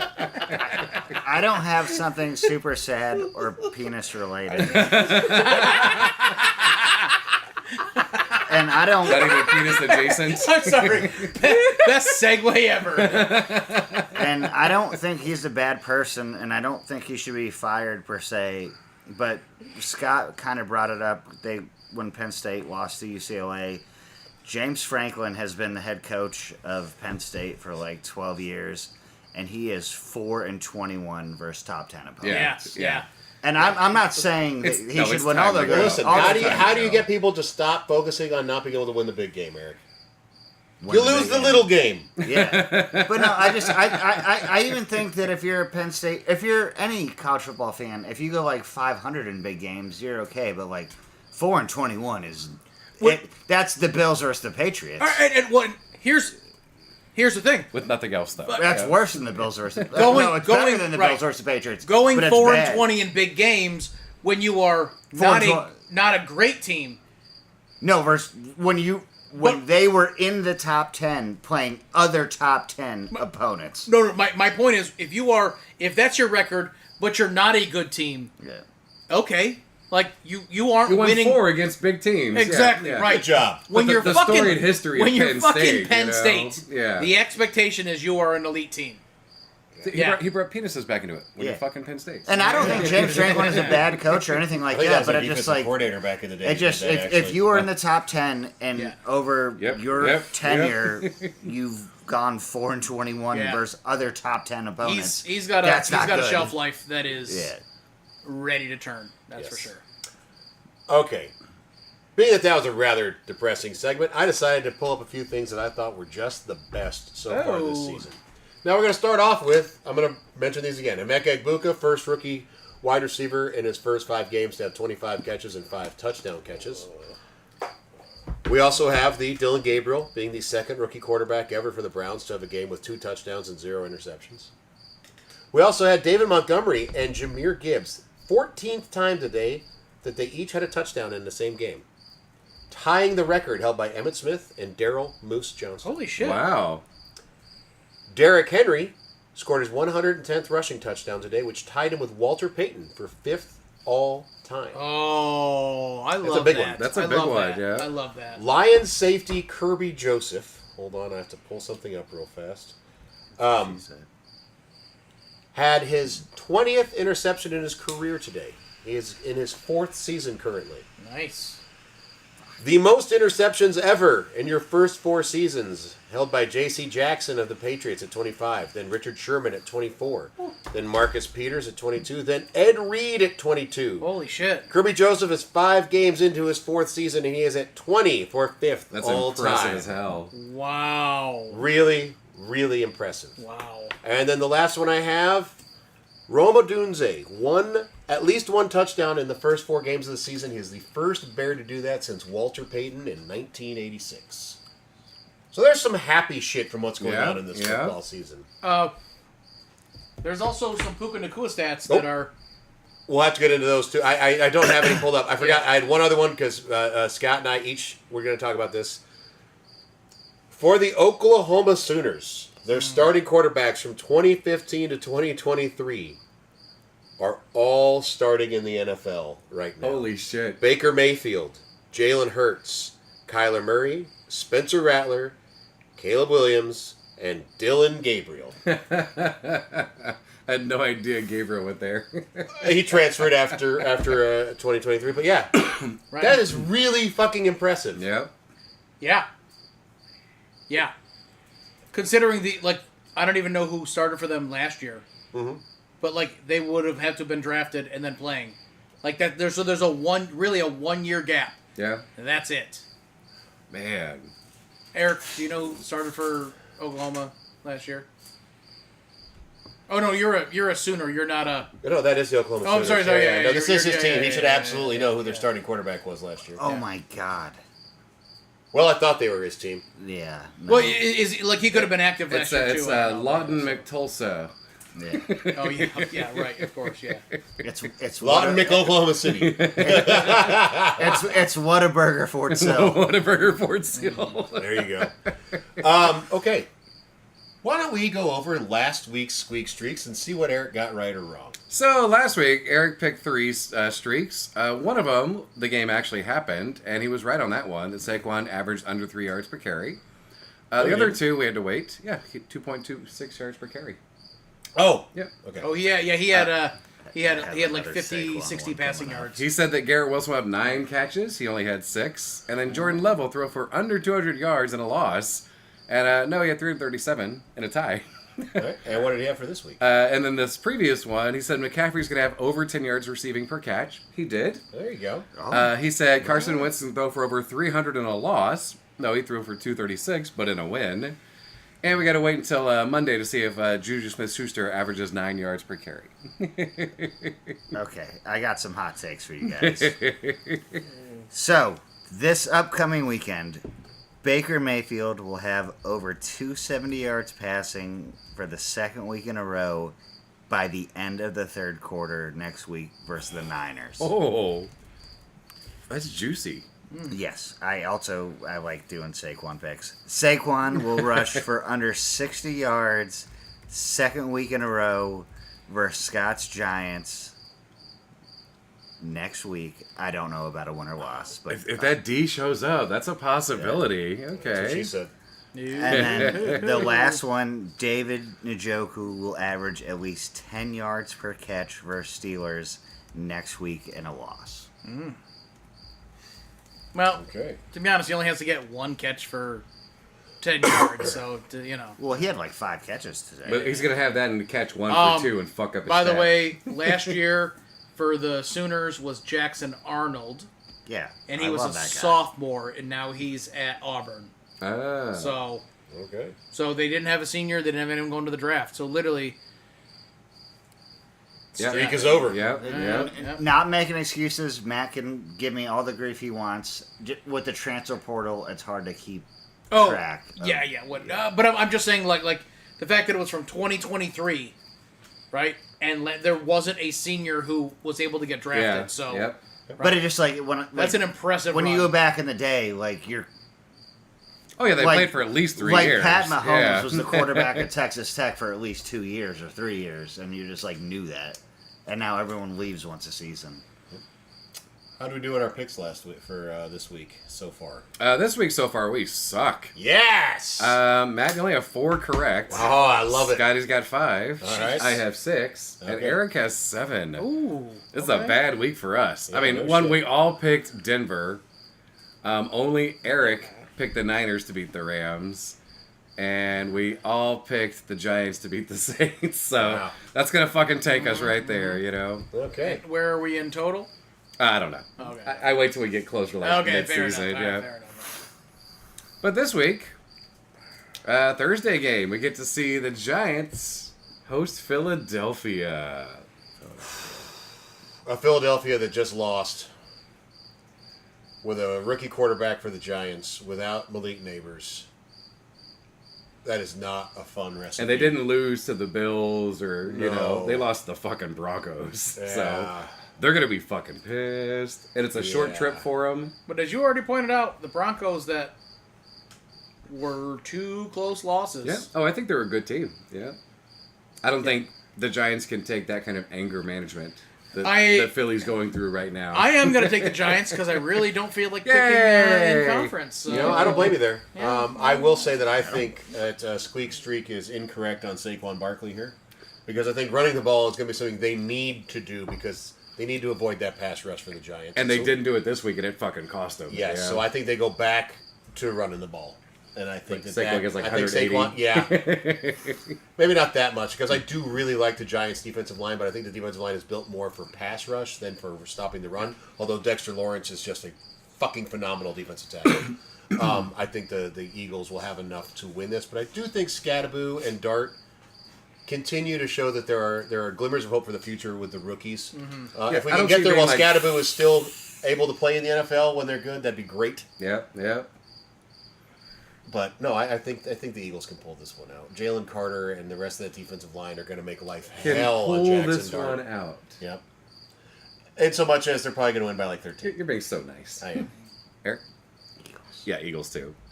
The Sunday morning game, again, 9:30. It's in London. The Broncos play the Jets. The Jets are the home team.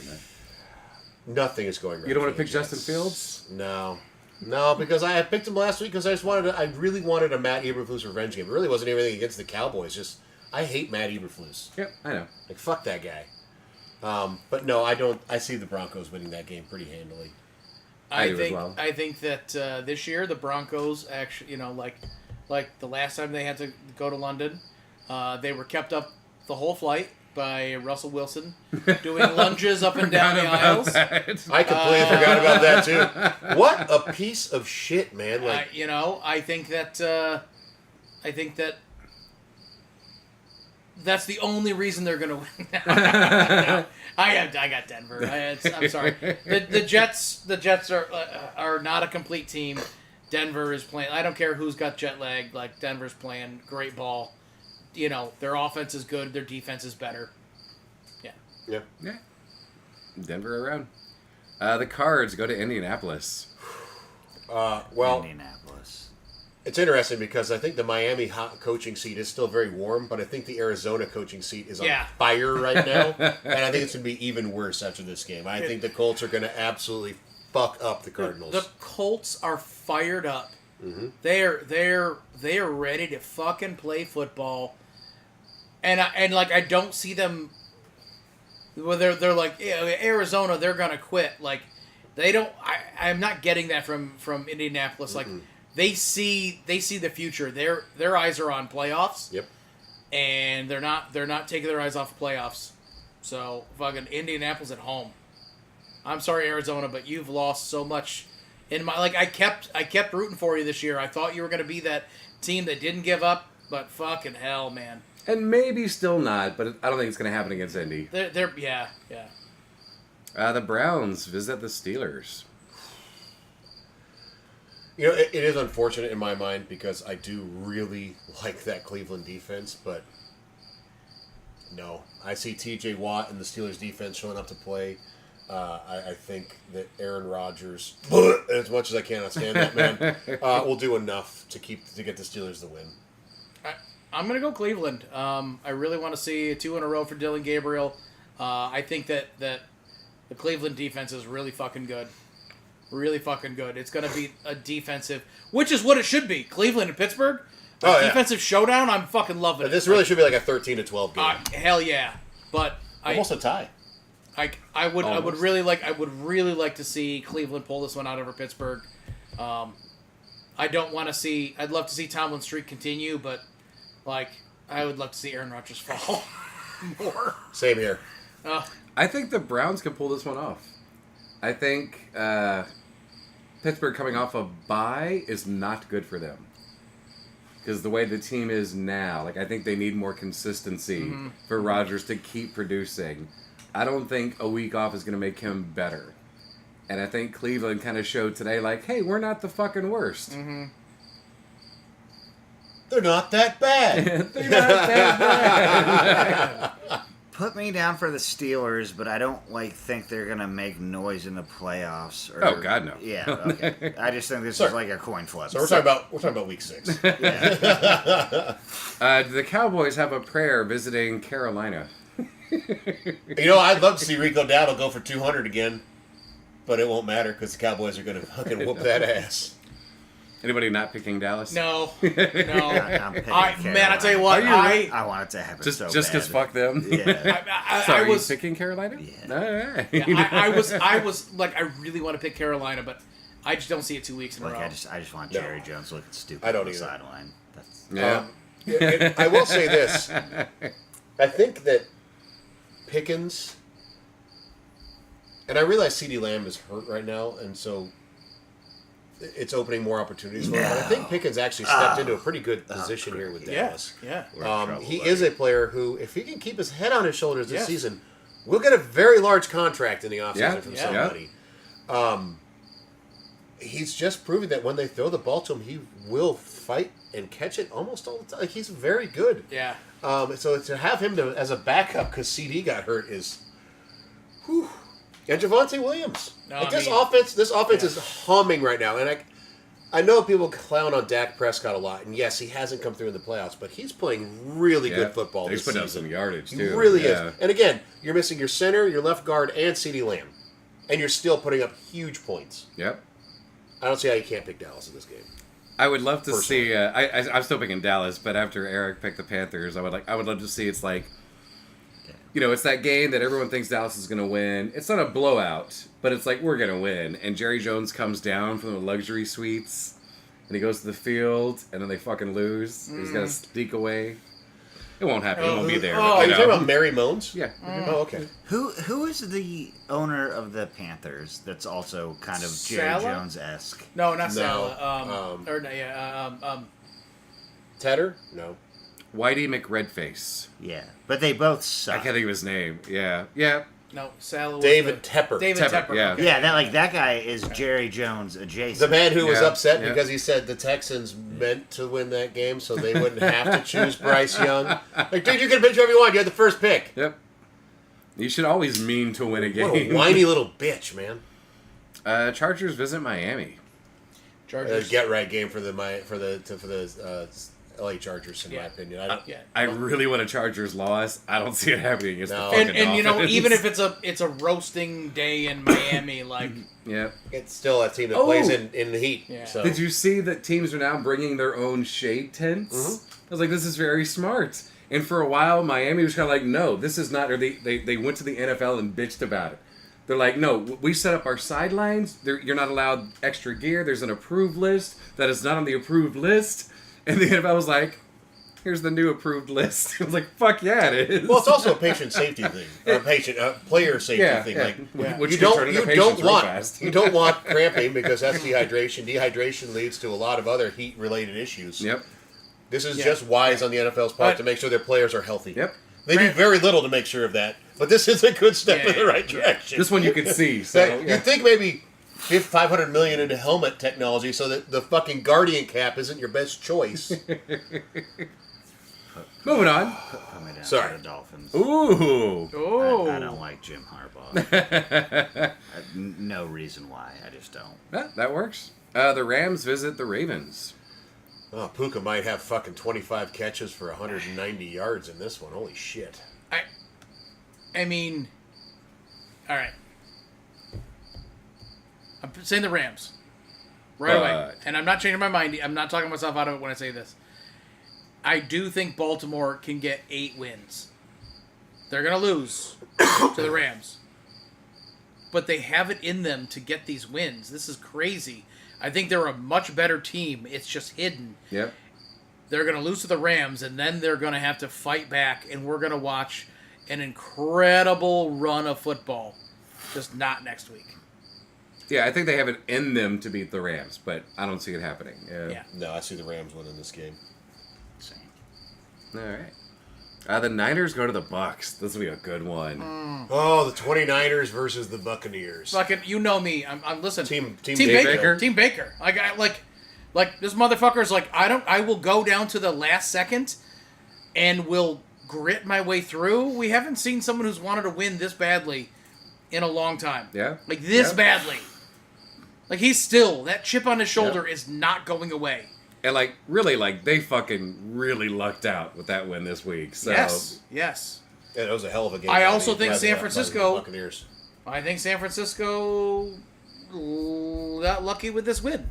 Did Oh, yeah. Mac Jones play great? Yes, he did. Is he a better quarterback than everyone gave him credit for coming out of New England? Yeah, but we shouldn't be surprised by that. Did he get dropped into a really good system? Yes. Yep. Okay, great. And he's not used to having all the great players that are currently injured. Right. That being said, are we about to see a Mac Jones, stretch of like 3 perfect games? No. I don't think so. Not against Tampa, no. Right. Also have to go with Baker. Yeah. I love that TB for Tampa Bay is also Team Baker. Mm-hmm. The Seahawks visit Jacksonville. Seahawks. Jacksonville's defense is playing really well right now, but their offense, no.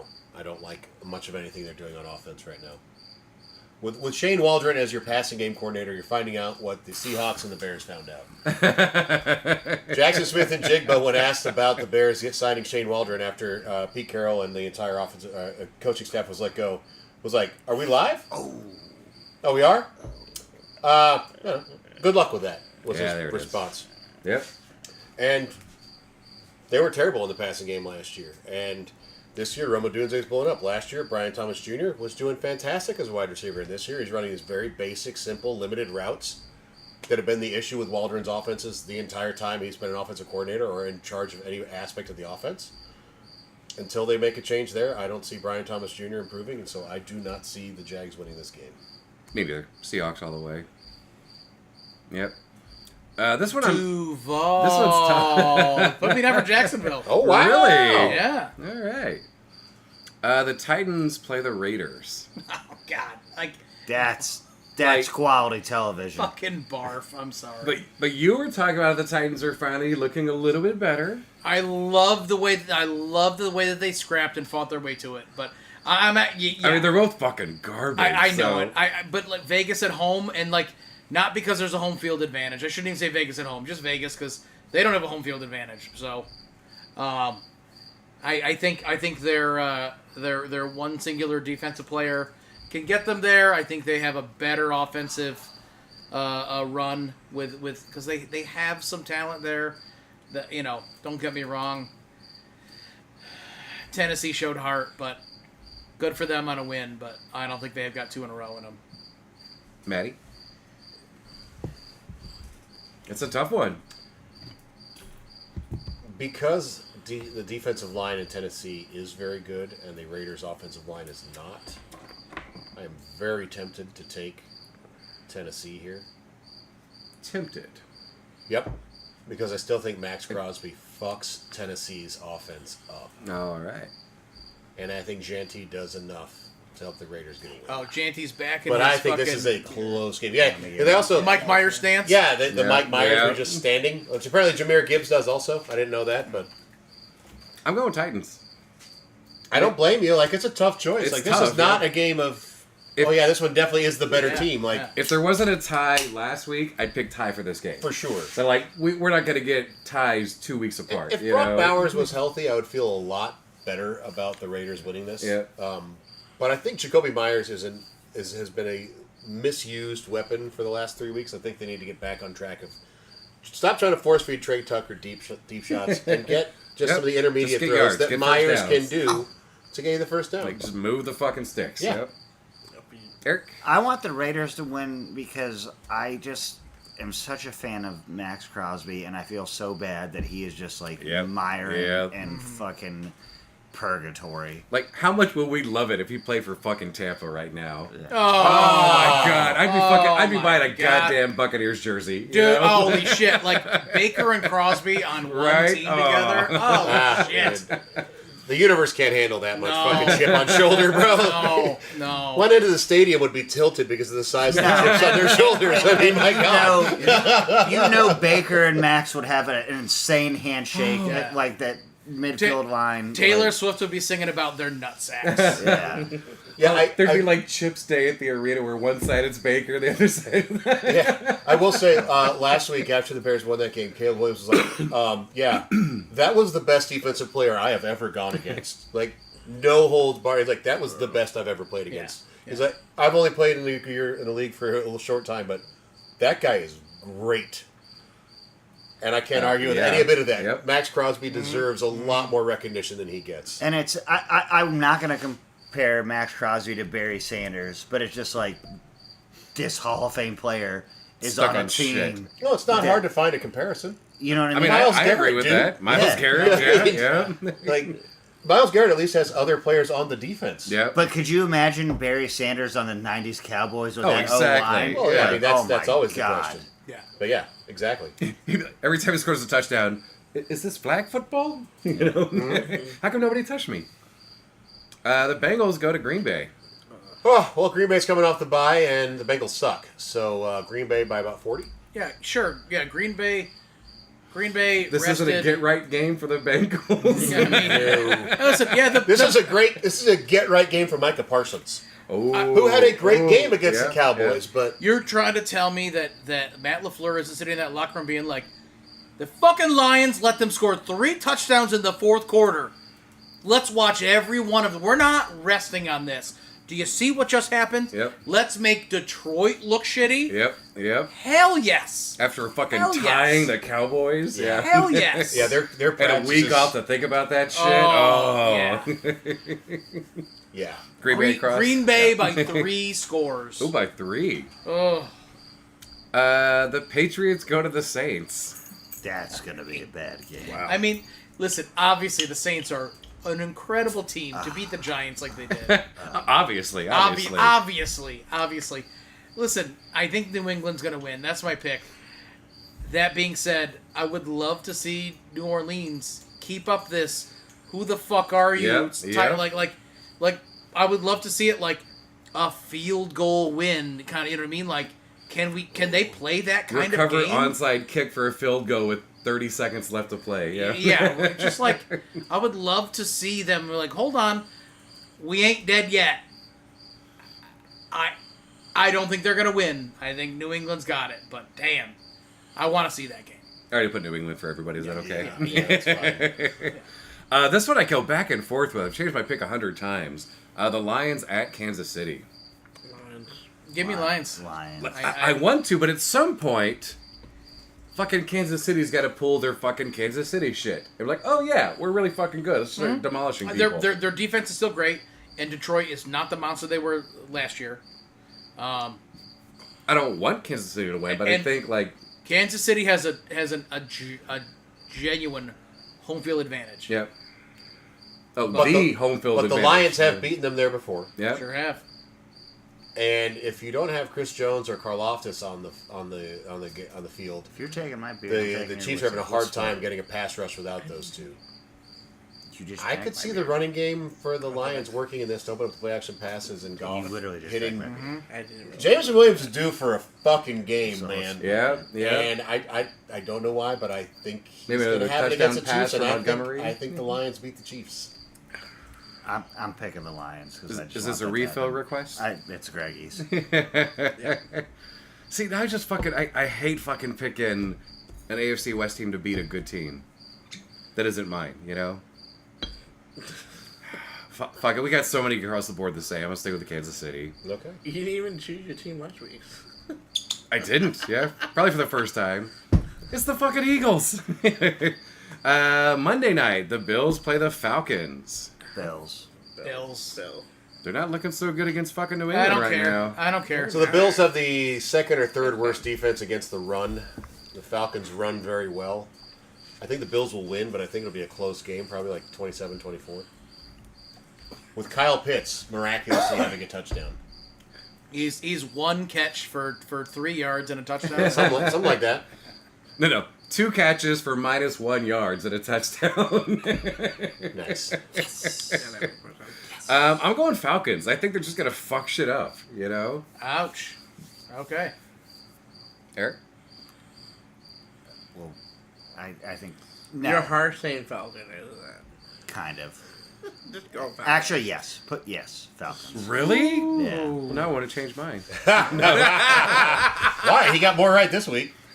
And the late game Monday, the Bears at the Commanders. All right. Well, first of all, I'm going to put the over/under at 30 for the amount of times I have to watch that goddamn Hail Mary from last year. You know, that's In gonna the be week leading up to this game. Yep. Oh, it was against Washington? Oh, yeah. Oh, yeah. But Like the beginning of the end, right? I think yes, that was the straw that began breaking the camel's back. That was the beginning of the 10-game losing streak. I'm picking the Bears. I know that doesn't surprise y'all. My reasoning being that I think with the bye week that Ben Johnson will have a plan for the defense, and I think that Dennis Allen will come up with something to try to slow down this Kingsbury offense. We don't stop the run very well, though, so this game will be close. But I think we do enough to win in the end and scrape one out just to make sure that I don't have a fucking heart attack at work. Well, R.I.P. Matt. I'm picking. You can live through a heart attack, Scotty. You are in the right place to live through a heart attack. Exactly. Should it happen, I am at the hospital. All right. Well, so if we get another 1 a.m. Booty call message about is anyone up, we know that it's related to. I just wanted to drink some beers. Okay. All right. I'm also picking the Commies. I understand. I understand completely. I'll take the Bears. Oh! Whoa! Look at that cousin love right there. Sir, this is not Alabama. I know, but I'll still do it. You interpreted it that way. Houston and Minnesota on a bye week, so that's how we got. Alrighty. I thought that was a cousin though. So the Patriots have the ball with 1 second left, and they're tied at 3 with the Bills going towards halftime. I'm assuming they'll be kicking a field goal, or at least attempting a field goal here. Okay, so last week, in the weeks previous, I believe there's been 5 blocked punts this year. This week I saw 3 personal fouls for roughing the punter. Yep. One of whom the guy had to be walked off, another one had to be carted off. Currently the best kicker in the NFL, who might not be here for a few weeks for the Colts. What's Yes. his face? Yep. I just find that amazing. I think there's some special teams coaches that are like, we got to fix our shit, boys. I need my job. Yep. But I know I ran through a few happy notes. Anything that you guys really have enjoyed from the first 5 weeks of the season thus? So sorry, it's not related to that, but you're talking about kicking. The amount of long distance field goals this year has been up also, and apparently there was a rule change in the off season that has apparently helped with that, and it has to do with the amount of time you're able to condition, because the ball that's used for kicking field goals It's a different ball. is a different Yeah. ball. Yeah, scuffed up and all that shit. But yeah, it gets like rubbed down with like mud and dirt and scuffed like. So now they have Does Deshaun Watson do it personally? obviously. No, he obviously pays someone else Yeah, to. yeah, He just yes, does something yes. really wildly Right, inappropriate near the end. Yeah, Or the middle. Or the someone beginning. who's- I don't really someone know who's- with that piece of shit. Someone whose job it isn't has to do a lot of the rubbing, but yeah. Apparently they're given a lot more. They were given like an hour before the game, and now they're given like significantly longer to prepare those things, and it's creating a better overall ball for kicking because it's a dedicated ball for field goals. But they can like They fucking push it, they have squeeze it, like do all a kinds of, certain mud that they rub into it to like smooth it all down, and the more that's able to dry in, the better. Which is also why longer field goals, obviously you take them later in the game, but because of that, that's why they have a higher percentage as games go on, because the ball has been able to have more time for preparation.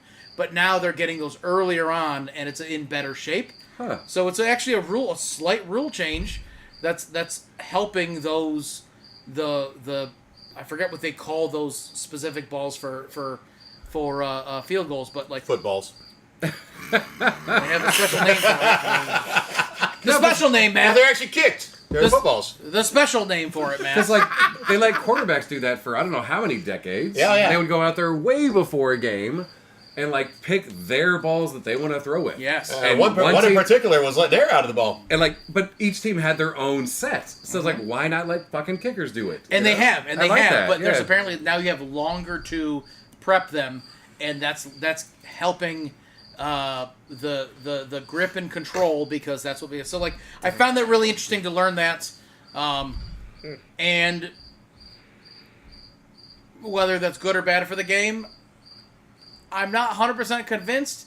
That being said, as long as it's even across the board, do I want to see higher percentages for longer field goals? Yeah, Fuck I think I yeah. do. I think I do, because that's Yeah. really fucking fun. So 65-yard outdoor field goal. Hell yes, Fuck right? yes. last week you asked about why everyone kicks from 7 yards behind the line of scrimmage. Mm-hmm. And it turns out, from what I was able to find out, everyone kicks from somewhere between 7 and 8 yards, depending. And it's because throughout time, that's what they found out is the right length of distance to where it's not...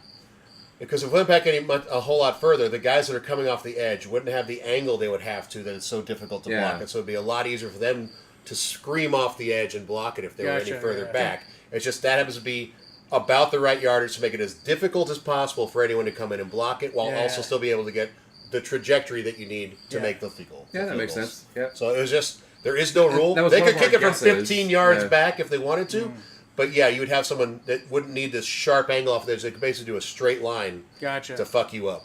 Gotcha. So Yeah. that's what I found. Makes sense. Any other thoughts before we move on?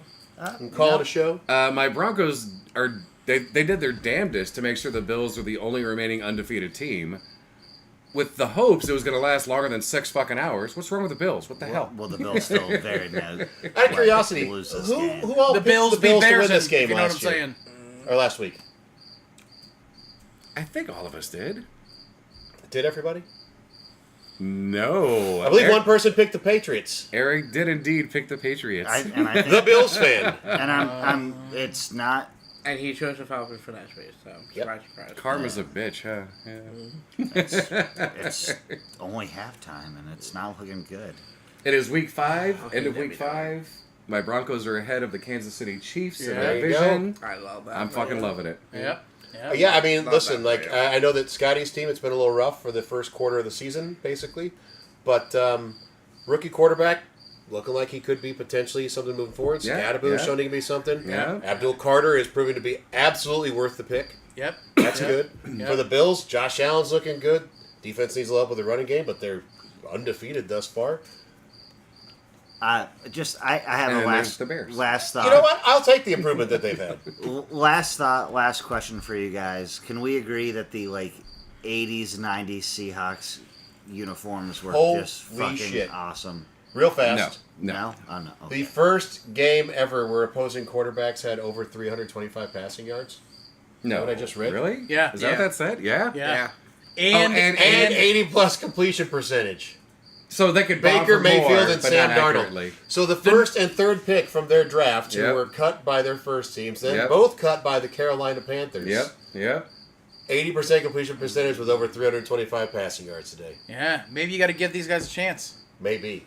Maybe it's not them. Maybe it's your shit offensive system. Weird, right? Or maybe Yeah. Baker won a playoff game versus the Steelers, which you hadn't done since Nam, and you still cut him. Yep. After I mean- an injury. I mean, the Vikings didn't hold on to Sam Darnold. You know what, though? You Drew Brees got cut by the Chargers after an injury with his throwing shoulder, and that was a non-throwing It worked shoulder out for great Darnold for for him, Baker. yeah. I know, but They, teams do this. I would argue that the Vikings made. I mean, we don't know what J.J. McCarthy's going to be yet. But it's looking like he's the guy. But it's Yeah. like they had Sam Darnold, who exceeded twice over. Oh, yeah. What Yeah. they were truly expecting. They were like, if we can get 7 wins out of Sam Darnold, we'll take it. And then they had the amount that they got for him was, Yep. that was, they would have never, that was so good for them as a team. Yeah. Again, it assumes that J.J. McCarthy can be the guy.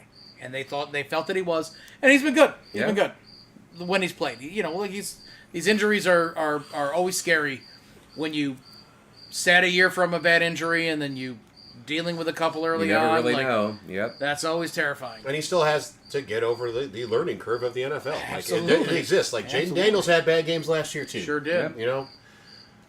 I have really enjoyed thus far watching a lot of the rookies play. I know Cam Ward, it's been a little rough, but today I liked seeing that fight and fire in him again. I really have enjoyed watching Abdul Carter and Mason Graham on the defensive lines for their teams, respectively. Doing what we thought they could. Absolutely. I think Will Campbell for the Patriots has been really good at left tackle. It's been a lot of fun to watch these rookies that we were hoping would be good actually produce. The two tight ends that went. Yeah, that went if early Colson on. Loveland could get healthy and be on the field, that'd be great. But I think problem there is like maybe next year he'll start to have a bigger role. But there's so many weapons for the Bears to throw the ball to. Too bad they don't have a real running back. Anyway, any other thoughts at the end of Week 5 for us? No. All right. Well, listen, thank you very much for listening to Half the Distance Live. As always, I am Matty Fax, joined by Scottathan Staton, the Professor, the Great Skunk Hunter, Up Greg. We'll be here next week at 8 o'clock Eastern Time to give you our thoughts on the week of the NFL. Hope you enjoy the games this week. And hopefully the Bills pull this game out so that Eric isn't wildly depressed for the rest of the week. I agree. Thanks for checking it out. If you enjoyed the podcast, leave us a like, give a follow. We're on Apple Podcasts and on Spotify. If you have any thoughts, leave us a review. Tell us what we're doing right or wrong. Leave a question. We'd love to hear from you. We'll see you all next week.